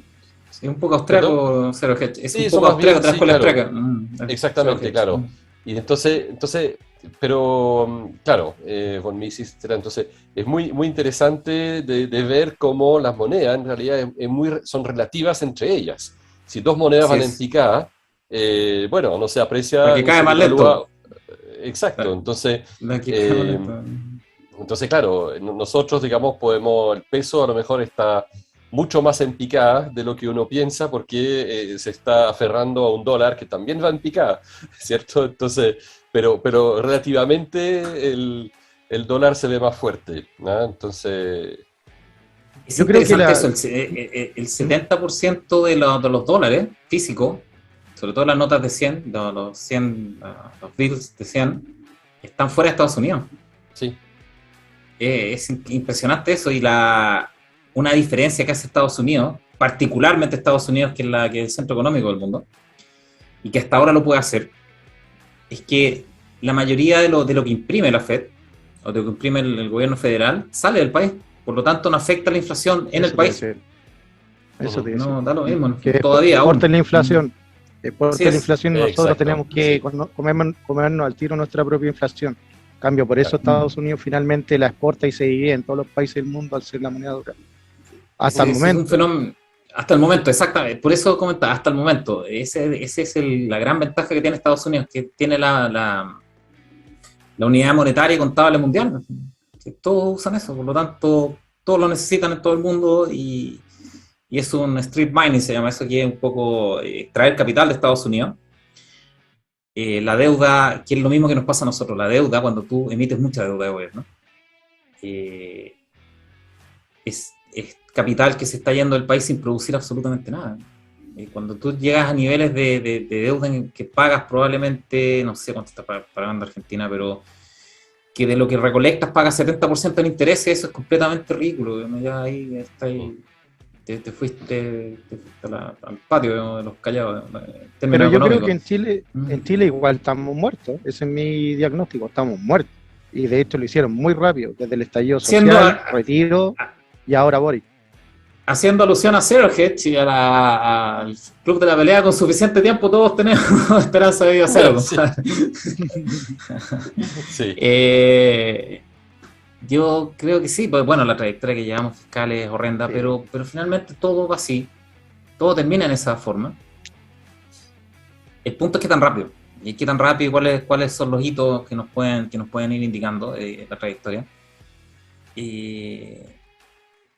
Yo creo que el hito para mí súper relevante es que aprueben los impuestos asesinos que están pensando. Eso ya ahí te marca una bisagra. Mientras no aprueben Yo creo eso, que es solamente... la luna de miel va a durar 6 meses, un año tope acá. Tope, un año. Yo creo también, sí. Tope ya, No va a ser pero más. así me sorprendería que dure un año. Que Y no se le empiecen a rápidamente van a disparar ver- todos los ratios macroeconómicos. Y rápidamente vamos a ver las tensiones que se van a producir, primero en Claro. cosas bien puntuales y después, digamos, prácticamente en todo. Así lo veo yo, porque van a haber, digamos, pequeños puntos así y realmente ideológicos, ¿ah? Diciendo, bueno, pero si la plata está, es cosa de, ¿para qué nosotros nos vamos a medir si estamos aquí para regular las cosas, para cambiar, digamos, 50 años de abuso, ¿cierto? Entonces, hagámoslo, está ahí la plata y está la gente. Entonces, y otros van a decir, no, tenemos que medir las cosas, etcétera. Bueno, y hay gente que dice, no, en 100 años, en 100 días, perdón, en 100 días tienen que mostrar quiénes son, ¿ah? Y para qué han sido elegidos. O sea, Y le hay estamos pasando la movimientos en el corporativa mercado. sí, pero le estamos pasando Hay la movimientos en el corporativa... Dale. Sí, Dale nomás. que le estamos pasando Ahí, la corporativa a los muchachos, al Dream Team, así que vamos a ver cómo la gastan, pero probablemente no se van a restringir nada. Después van a ver cómo lo pagan. El punto es si se demoran mucho en esas gestiones de políticas, que son netamente políticas, obviamente, de aprobar los ingresos permanentes para los gastos permanentes de la Black, si se demoran mucho en eso, podemos tener problemas en la calificación de deuda. Que yo por eso digo que acá va a ser más rápido. Fíjense en los precios de la energía, en especial combustible, ya no hay nada bajo Lucas, nada. Les digo en lo refinado, que son la benzina. Y lo otro, también hay un hito, es un pequeño hito, todavía hay que esperar unos meses más, pero un pequeño hito que ya los autos usados empezaron con la tendencia a la baja. Oh, lo vi, sí, hoy día lo vi en Twitter, sí. Entonces, ¿qué pasó? Todos esos rachs de azúcar que pagaron las primeras letras, lo que sea, ¿me cachai? Entonces van a empezar y todavía no asume el hombre, entonces, ¿qué al verano, etcétera? Es que yo creo, de verdad que, siendo súper justo, porque yo he visto mucha gente que le tira mierda a Boric particularmente, le tira mierda, que es como que ni siquiera se tituló y bla, bla, bla, y que no han trabajado en todo el cuento. Es que el programa da lo mismo al hombre, el programa. No, y aparte es la trayectoria. O sea, se está subiendo de maquinista un tren de 1 trillón de toneladas que va en bajada. Da lo mismo, ¿no? Tal vez le pueda poner freno, tal vez le saque el freno de mano y le ponga acelerador. Da lo mismo, pero la trayectoria la lleva ya. La lleva desde yo diría que Bachelet. Piñera la siguió, es súper claro que la siguió, por lo que sea, por los argumentos que sean. Por lo tanto, Boric se está subiendo un tren que lleva una inercia gigante. No. ¿Qué va a hacer, digamos?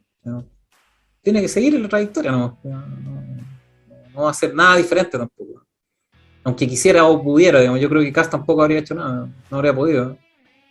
Entonces, para mí la trayectoria está súper clara, y no es una trayectoria solamente de Chile, es una trayectoria mundial. De voltear a dos manos dinero a la economía de consumo, no a la economía de bienes durables de capital, en el fondo, y crear infraestructura y crear medios productivos, no, de consumo directo. Y eso obviamente lleva inflación. Y lo que decía Pablo en una de sus intervenciones, que se me quedó y me acabo de acordar, era que como él midió que está muy bien que las inversiones de intensidad en capital se están yendo, o no se están haciendo en realidad, también se están yendo todas las personas especializadas en manejar eso, que estudiaron, etcétera. Entonces, para mí ese es un punto también súper fuerte, la fuga de cerebro, de gente especializada buscando otro horizonte. Oye. Y el otro punto, en Argentina, para terminar, es que el tema de estos gobiernos comunistas es que empiezan a destruir las nuevas generaciones con desnutrición, con todo eso. Entonces ya la nueva población que sale, pasa nada. Sí. Oye, hay una pregunta de Christopher Lang. Saludos a Christopher. Siempre está vendiendo información muy, muy, muy relevante. Pregunta, ¿qué pasa si no hay monedas nacionales? ¿Qué pasaría si no existieran monedas nacionales? Es una pregunta para Pablo particularmente, que es el hombre más seco de... ¿Qué crees tú que pasaría, Pablo? ¿Es posible primero? ¿O es viable? No me suena viable. No me suena viable. En lo que sí creo en lo personal es en libertad de los precios, incluido el de la moneda.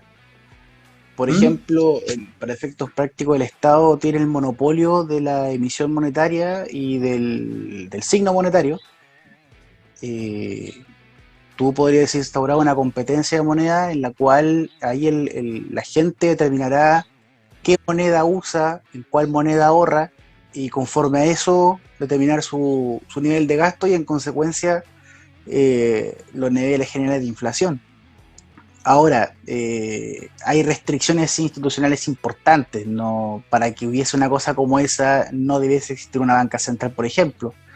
El problema que después tendrías con eso es cómo tú compensas un exceso tremendo de la demanda de dinero, como por ejemplo en una situación como la del coronavirus, para poder intentar evitar que se te caiga el PIB nominal, por ejemplo, y de ese modo tampoco resienta tanto en el nivel de salario. Pero teóricamente hablando, fue una de las propuestas que Hayek hizo en su minuto, que tú podías tener competencia de monedas y que la gente libremente pudiese elegir cuál signo monetario escoger. Pero una economía sin moneda, que caeríamos en una economía de trueque. No, sin monedas nacionales, que tuvieras una moneda internacional tipo dólar. Internacional, sí. Están, digamos, Veamos Está lo que encantando pasa con en el Europa, euro, por ejemplo, ¿ah? que por eso. Entonces, ¿qué es lo que Yo, nos está enseñando Europa con el o intento sea, de... A ver, recordemos, como muchas veces allá incluso nos comentan en el blog, tu moneda es un reflejo de la productividad de tu gente. Y en así eso es. coincido absolutamente. O sea, ¿qué es lo que nos dice Europa? Nos está diciendo que entonces el euro nos delata o confiamos en el poder de compra de esa moneda y es tan válido para la productividad que pueda tener el régimen griego como el que tiene el régimen alemán. Y que no tienen absolutamente nada que ver uno con respecto al otro. Así es. Actualmente, ¿para qué sirve el Banco Central? O sea, todos los países del sur de Europa que son tremendamente irresponsables con los balances y gastos, están utilizando el Banco Central y el tren que está jalando Alemania para el fin de poder financiar todas sus promesas de orden progresista, pero a costo del cuello y de la espalda de todos los países del norte de Europa. Y es por eso que, bueno, Christopher tendrá más detalles sobre eso siendo el finlandés, pero según entiendo, los países de orden escandinavo tampoco están muy contentos con los resultados que está llegando en el uso del euro particularmente y en las ordenanzas que devienen desde el Banco Central hacia abajo. El gran problema del diseño del euro, particularmente del euro, es que no consolidaron deuda. Claro. Entonces, También, claro. no hicieron una deuda consolidada como la de Estados Unidos, que es federal en el fondo, la deuda federal, y después consolidaron deuda. Claro, la moneda es común Fue y las orgánico deudas eso. son peculiares, claro. Entonces, ¿qué pasa con una moneda común y deudas de cada estado en el fondo? Uh-huh. Los capitales revientan si no pueden reventar la moneda porque es común, revientan los bonos del país. Ahí tú apuestas contra el país. Si finalmente así funcionan los mercados internacionales. ¿Cómo revientan a Chile? Se ve... Con la moneda. Y después con los Claro. bonos. Que ojalá no revienten. Pero se ve también lo que no se logra con una devaluación, por ejemplo, se va a tener que lograr. Por ejemplo, España sufrió, y Grecia también, de lo que llamaron el dumping social, que tuvieron que rebajar muchísimo los sueldos de los españoles, ¿cierto? Entonces, porque no se podía devaluar la moneda, entonces se devaluó de alguna forma el valor del trabajo en euro. Es bastante... a lo mejor ahí Paulo lo puede explicar mejor, pero lo que se ha visto realmente es que al no poder devaluar, tuvieron que, se fue cambiando hacia otros factores, digamos, económicos que tuvieron que adaptarse para que España pudiera seguir, digamos, perteneciendo a la zona euro, por ejemplo. Ceder el control del dinero es para todos los efectos prácticos ceder tu soberanía. Es como si hubiese perdido una guerra. Y eso lo hizo voluntariamente la gente de Europa. Eso siempre me ha extrañado mucho. Grecia, Italia, España, probablemente la parte sur, cambiaron sus monedas nacionales. Grecia el dracma, la peseta, España, la lira. Una peseta que antiguo. Sí. Antes tenías que cambiar. Hace 20 años, no es tan lejos. No, pues. Y duró ¿cuánto tiempo esa transición? No me acuerdo, pero no fue tan inmediata. Pero el punto fue que cuando tú cambiaste 1 a 1, pesetas por lira o dracma por euro, y transformaste también tus deudas que estaban valorizadas en dracma, en peseta o en lira, las transformaste en euro, y el euro se apreció pasó de 0,8 ponte tú, dólares, que ahí lo cambiaste, a 1,6. Imagínate que se fueron al doble tus deudas, solamente por un tema de efecto de cambio. Sonaste a los griegos, en cambio los alemanes, siempre el marco alemán fue obviamente mucho más fuerte, por lo tanto a ellos les benefició el cambiarse a un euro que es una moneda más débil para ellos. O sea, ellos se beneficiaron mucho de ese absolutamente cambio. Yo nunca entendí por qué los países de Europa rindieron voluntariamente su soberanía con la emisión de moneda. Eso fue como, wow, ¿qué onda esta gente? Creo que un grave error que se ha mantenido, digamos, pero lo reconocen algunos economistas ahora europeos que participaron en eso y que reconocen realmente la dificultad de mantener el modelo. Pero por otra parte, claro, Alemania sí está vendiendo tanto Mercedes, Porsche, BMW en toda Europa, en España, etcétera, es porque el Mercedes está, gracias al euro, muy subvalorado, o sea, en tema monetario, es un auto que debería valer el doble, digamos, prácticamente, pero que se puede vender en todas partes porque está subsidiado por los países europeos del sur que hacen una presión a la baja del euro. Si fuera marco alemán, digamos el Mercedes o el Porsche, cualquier auto alemán sería incomprable para alguien que no fuera alemán o que no fuera suizo, sería prácticamente incomprable. Entonces, Yo recuerdo Alemania que se ha beneficiado mucho sí, de eso. muchísimo, muchísimo. Es muy relevante el tipo de cambio, es muy relevante, es probablemente el factor más importante en la economía. Y no está considerado en la teoría económica moderna. O sea, que no son tan buenos, obviamente. Sí, Y eso es lo, muy increíble, ¿no?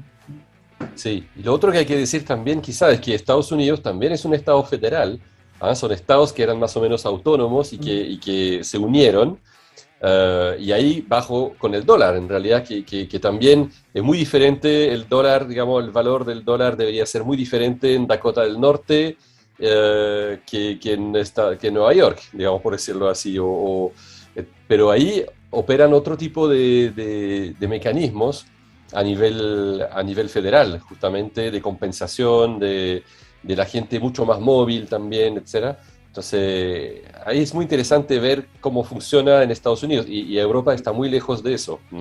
Lo que pasa es que Estados Unidos, que es súper interesante este tema, Estados Unidos tiene consolidada la deuda federal.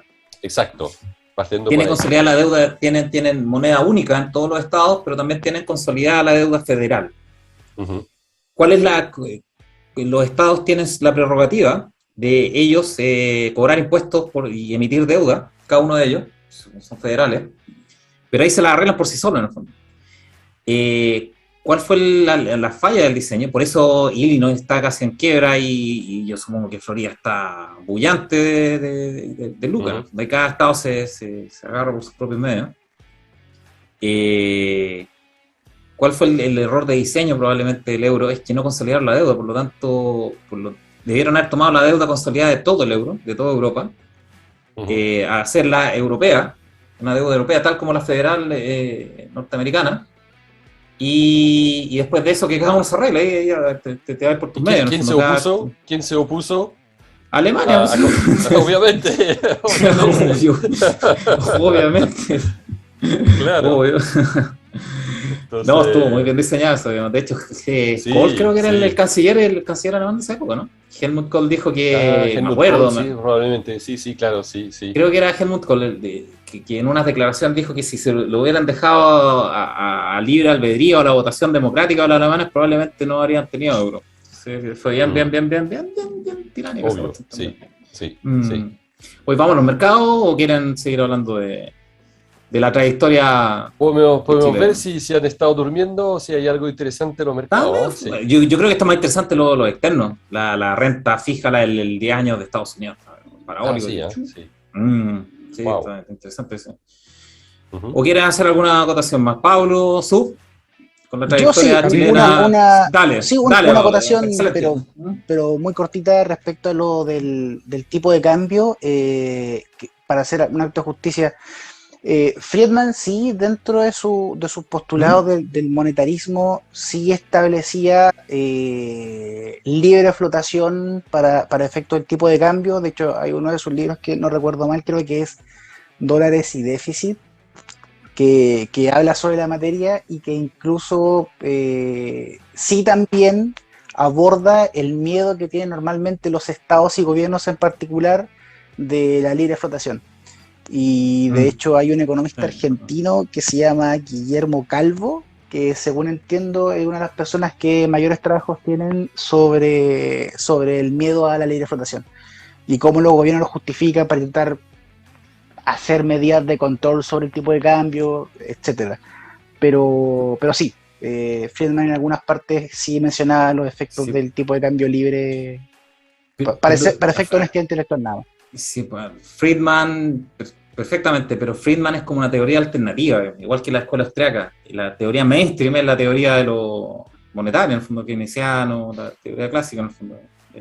Lamentablemente, no se enseña como nos enseñan como teoría, no lo sé, la verdad es que no sé cómo estará ahora, pero son teorías como alternativas. En el fondo Friedman se tuvo obviamente en la escuela de económica, pero no es el mainstream. El mainstream es lo que tenemos ahora, que es imprimir dinero. Eso es verdad. así, Según la época esa se es puede la teoría. ortodoxo o no. Sí. Sí, claro. ¿Qué otra cosa voy a comentar del tema de la libre explotación? ¿Por qué no les gustan los gobiernos? Porque define exactamente cómo lo está haciendo. Claro.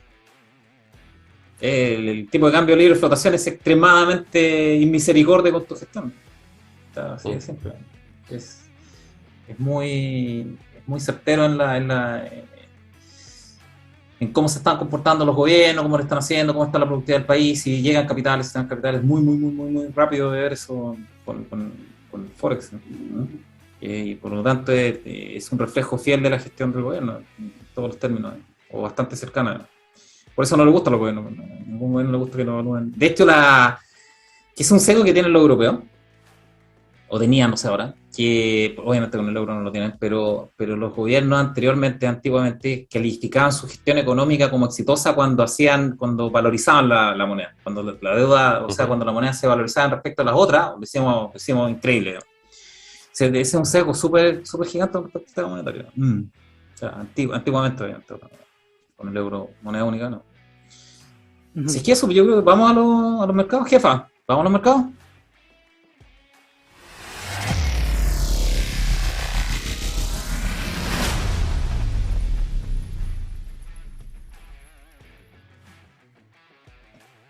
Déjame cambiar esto.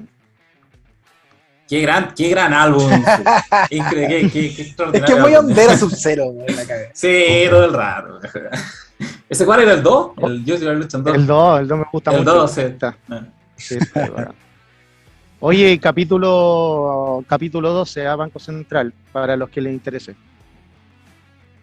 Capítulo 12. ¿Qué están hablando eso? Salida de remesas de Chile para países extranjeros. Ok. Hay que hacerlo a través de una corredora. Dólar con peso chilensis, así lo voy a decir ahora. Nada, pues tendencia al alza, media móvil con pendiente positiva.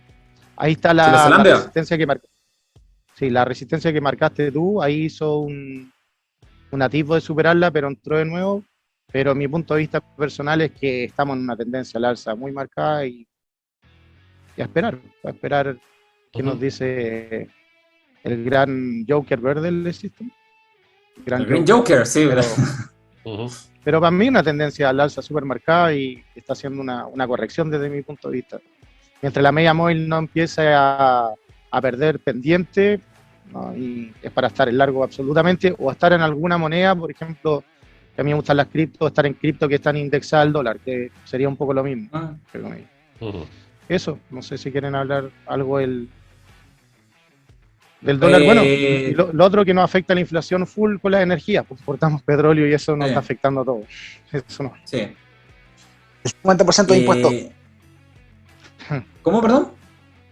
El 50% de impuesto al combustible. No, pero qué injusto que eres, Pablo. ¿Cómo eso va a afectar el precio del petróleo? El presidente Boric le va a subir el impuesto. El presidente Boric le va a subir el impuesto porque tenemos que andar en bicicleta. Hay que salvar el planeta.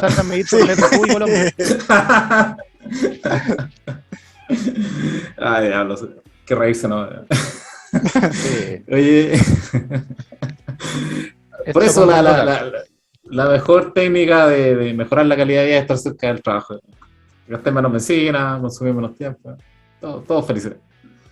Y, ¿qué pasa con el dólar? Está ahí en la resistencia 8.50. ¿Esa es la semanal o diaria? Semanal. Semanal. Cerró sobre el 7.58, o sea, el 8.58 en una semana. Qué curioso eso. Sí, la semana del 27. Sí. 20, perdón. 20. Ahí está. Pero no cerró el año, no.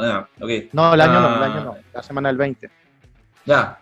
Está marcando un cierre un cierre anual histórico, ¿no? Eso es bien documentero, o sea, para mí es un hito muy relevante. O sea, eso es como, ok, puede corregir bastante, ¿no? Ahora la tendencia, estoy de acuerdo contigo, Su, es que claramente es a la baja, o sea, al alza, a la baja el peso. Pero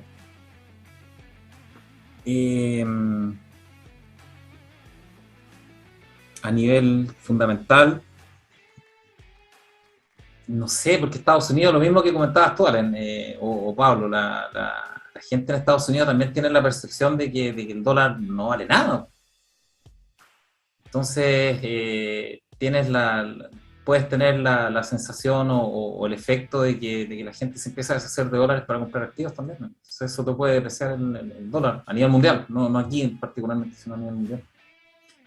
Está raro, está curioso ese tema. Por eso, hacer fundamentales con el Joker es medio raro. Hay que tener niveles específicos y ahí entrar o salir. Para mí, gusto. Para mí, el nivel específico ahora es. Espera, ¿no? Ya lo hemos visto, la resistencia arriba 858, que es el mayor cierre anual de la historia. ¿Y podéis mostrar las velitas? ¿Las velas o barra? ¿Barra o vela? Un poco. Vela. Candles. La rechazó al tiro. 803, había uno en 800. Espera, sí, esa es una resistencia gigante. Y después viene. 830 y algo, creo que era la otra. Esa es como la segunda escala. Oye, ¿viste una vela gigante ayer? Que saltó a 750, yo creo que ahí se fueron al baño todos los tres que estaban en el largo. ¿La vieron o no? ¿En dólar? En el dólar saltó, no, amaneció no en 750 y tanto, ¿eh? Ahí lo voy a ver. ¿En diario? Sí. No, deja correr esto para acá, que me molesta. Acá, ahí sí. ¿Yo qué? ¿Es loco con eso? Ayer salió el tema. No te salen en... No sale acá. Puede haber sido muy sale. tal vez en una hora. No, fue... ¿no? Pero es que no llegó. Fue un blip, yo creo, que lo corrigieron, digamos, pero amaneció así. De hecho, mandé el pantallazo en Twitter, amaneció en 750, por decirlo de alguna manera. Así que, wow. Fue increíble esa cuestión. Yo creo que... Pero para mí hay que esperar acá que por lo menos empiece una zona de consolidación semanal, en especial, activo. Mi punto de vista, que empiecen a pelear comprador y vendedor aquí harto rato para que yo diga que en realidad no la superan. Vamos a los temas fundamentales que pueden empezar en esto, más que los niveles que ya los tenemos marcados ahí. 750, o sea, 858, una resistencia significa que es un techo. O sea, mientras no supere ese techo a nivel semanal, si supera a nivel semanal, que haya terminado bajo ese nivel o ese techo a nivel anual es bien relevante para mí. Está marcando que es un techo bastante fuerte. Pero a nivel fundamental, como para hacerlo más directo, dada la trayectoria fiscal que estábamos conversando antes, la deuda que van a tomar va a ser en dólares. Ya lo conversamos la semana pasada, no lo pueden tomar en pesos porque ahí dejan la crema en las tasas de interés internas. Al tiro, o sea, empiezan a tomar en pesos y dejan la crema al tiro, no van a hacer eso. Van a empezar a endeudarse en dólares.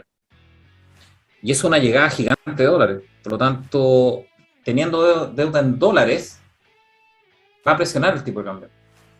Y después la demanda interna en pesos, por lo tanto va a tener probablemente inflación. Es rara esa combinación.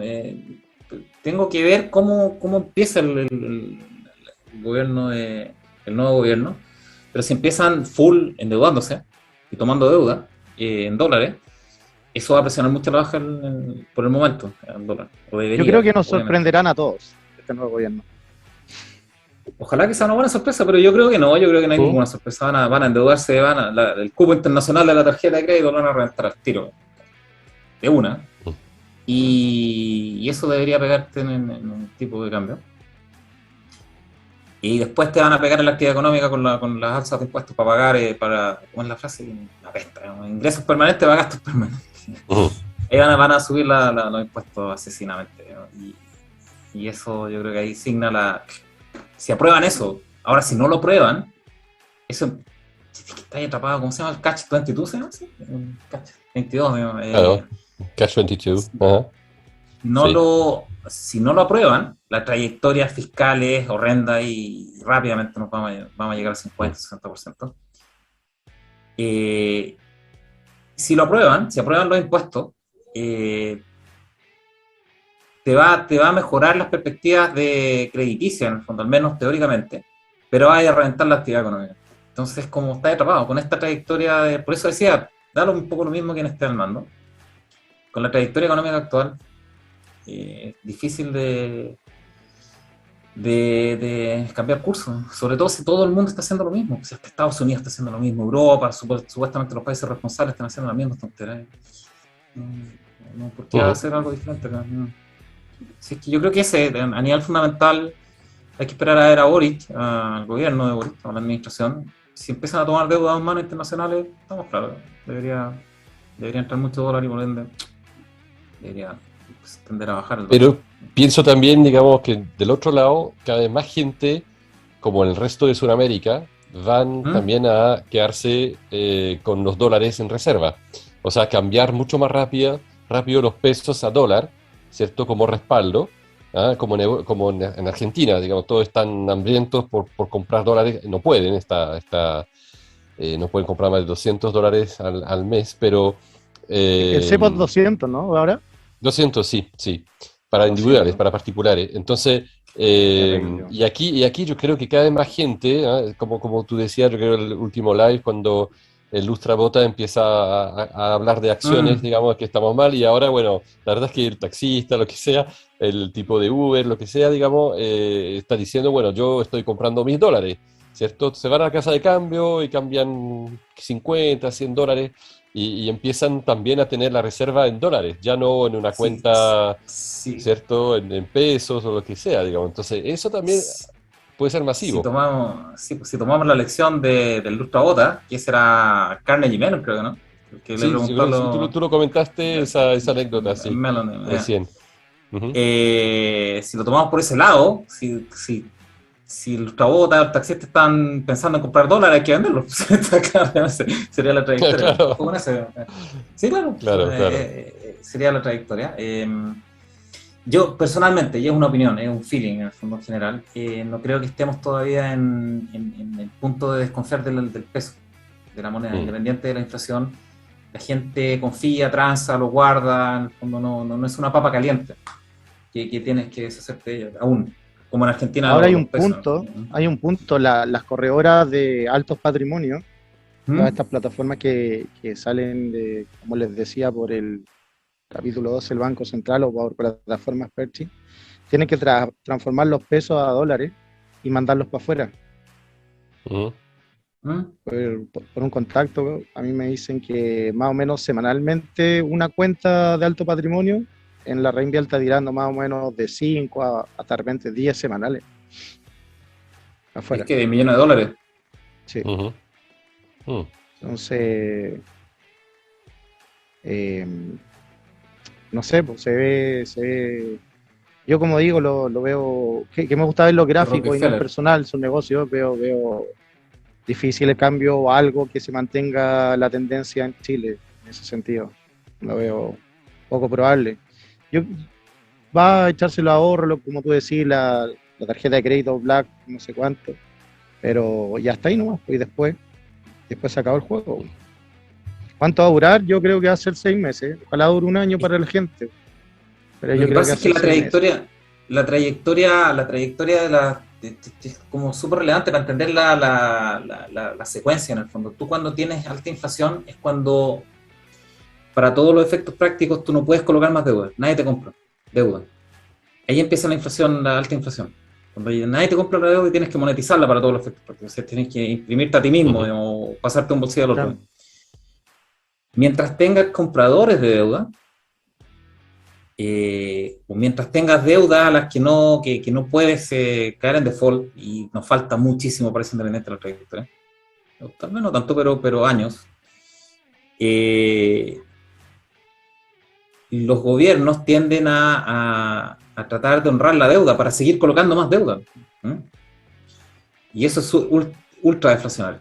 esa etapa, cuando los gobiernos se ponen súper canallas, tratando de reventar el impuesto a todo para recolectar el dinero para poder pagar las deudas y poder seguir endeudándose más y poder seguir colocando deuda, eso es deflacionario. ¿Cuándo se pone inflacionario? Cuando ya no pueden colocar más deuda. Cuando ya nadie les compra, ya no están ya nadie les cree. Ahí comienza la hiperinflación, o cuando hacen tonteras, cuando tipo confiscación de bienes privados, ese tipo de cosas. Por ejemplo, Weimar. Allende duró una inflación, la inflación con Allende duró un año casi al mismo nivel del anterior, igual que la cotización del peso. Se mantuvo relativamente estable.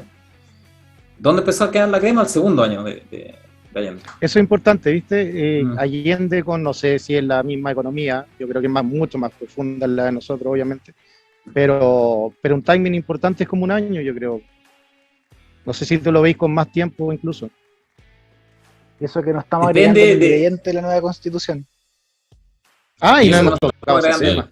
No hemos tocado ese temita. Es que yo creo No, que aquí hay muchas cosas. Es que Sí. hay muchas Mayor cosas relevantes, complicado. pero el de la Constitución yo creo que es extremadamente relevante para suavizar el impacto de la reventada de cupo de tarjeta de crédito. Porque Sí. ahí tú puedes generar instancias donde teóricamente tú vas a compensar esa reventada de tarjeta de crédito deuda con ingresos. Sea por el cambio de sistemas de pensiones. Si te cambian el sistema de pensiones y aprueban eso, que no lo van a aprobar, eso no lo van a aprobar nunca, creo yo. De hecho, ya hay iniciativas que no quieren pasar el 18%. Si no haces eso, si no tienes ese ingreso de 18% de tus cotizaciones y no eres capaz de lograr aprobar los impuestos, de todos los impuestos asesinos en el fondo que supuestamente van a recolectar más, nos vamos a ir rápido. Estamos hablando de 8% de déficit fácil en relación a tu ingreso. Fácil. 8% de deuda. Estamos hablando de 10 billones de dólares, 12 billones de dólares de deuda por año y tal vez más. Este año fueron 30 billones de déficit. Imagínate que sigamos ese ritmo. Otro año 30, otros 30 billones y otros 30. O sea, 10% de déficit por año. En 2 años estoy frito. Sacan pasar ya, ni siquiera te sacan de gran inversión, te pasan directo a Yankee, a basura. Con esa trayectoria. Por lo tanto, es súper crítico, así como para el gobierno, el próximo gobierno, aprobar las leyes que aumentan los impuestos.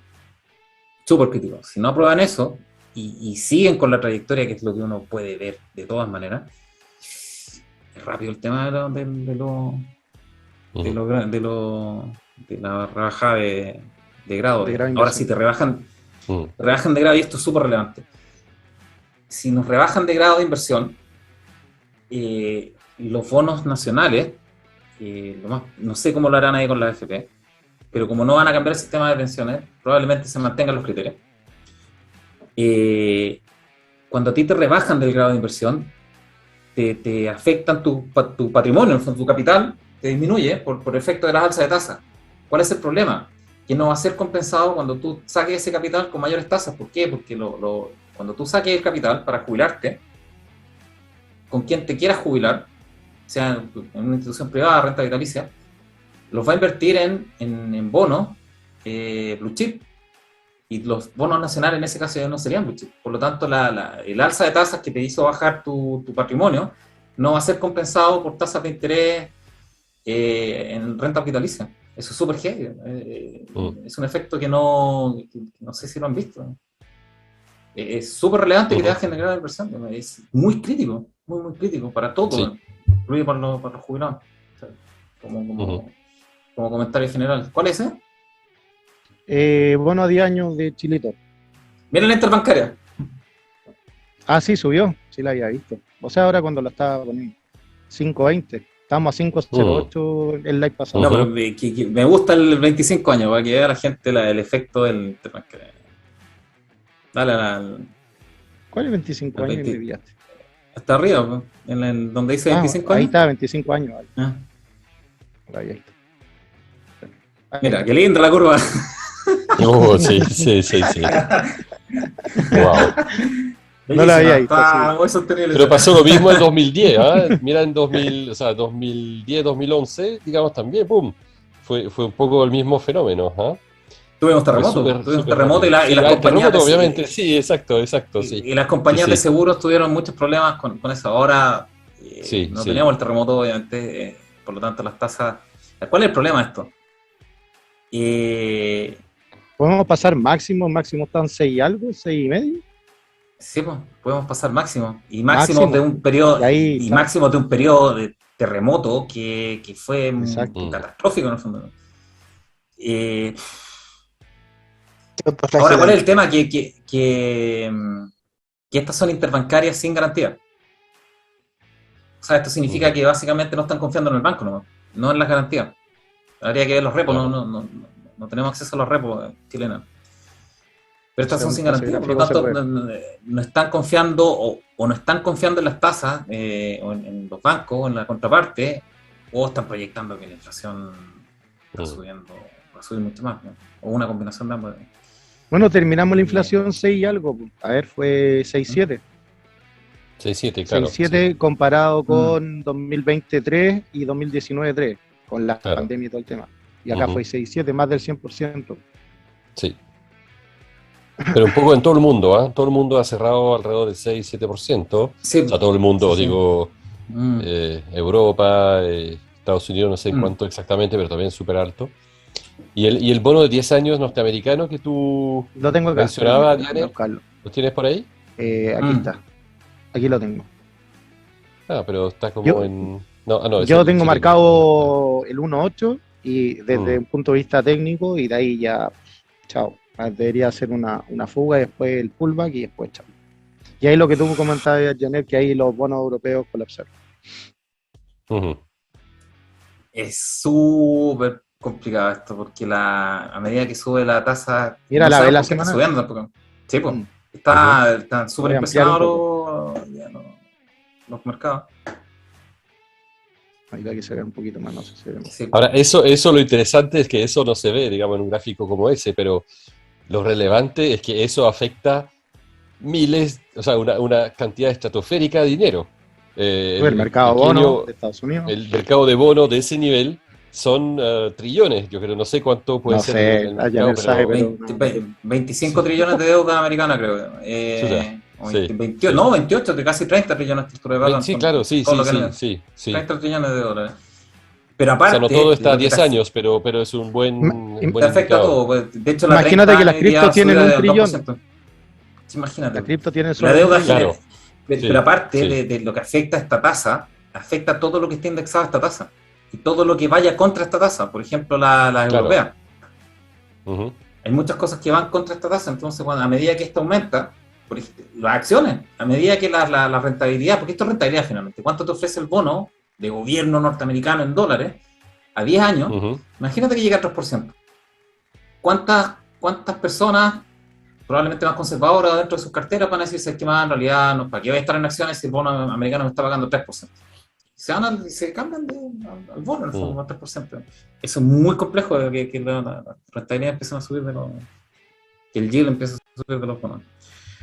Así que eso no sé si quieren ver Yo algo creo más. que estamos Estamos en la- llegando a los 10, estamos a la hora, así que... Yo creo que ya es que Ha sido nos una- estamos haciendo famosos en Spotify, el próximo martes invitamos a Christine Lagarde, que venga ¿A Christine? Claro. a Christine para que nos venga a decir un poco qué pasa con el Banco Central Europeo si sube las tasas Yo creo que norteamericanas. sí. No, Yo creo ellos que están tiene que darnos diciendo que explicaciones la- directas, sí, claramente. Así es. Así es. Y ya, Muy pues, bien. este Contertulio ha sido un placer, como siempre, un gusto compartir con los auditores, lectores y ustedes, Contertulio, por supuesto, que ojalá lo hayan disfrutado. Así es. Como siempre, nosotros lo hemos disfrutado y nos hemos Sí, sí, entretenido. Y ojalá haya sido informativo. Así es que un gusto y hasta la próxima semana, estimado Contertulio y auditores. Hasta la próxima. Gustazo, un a todos. abrazo. Esté muy bien. Muy bien, que estén bien. Un abrazo.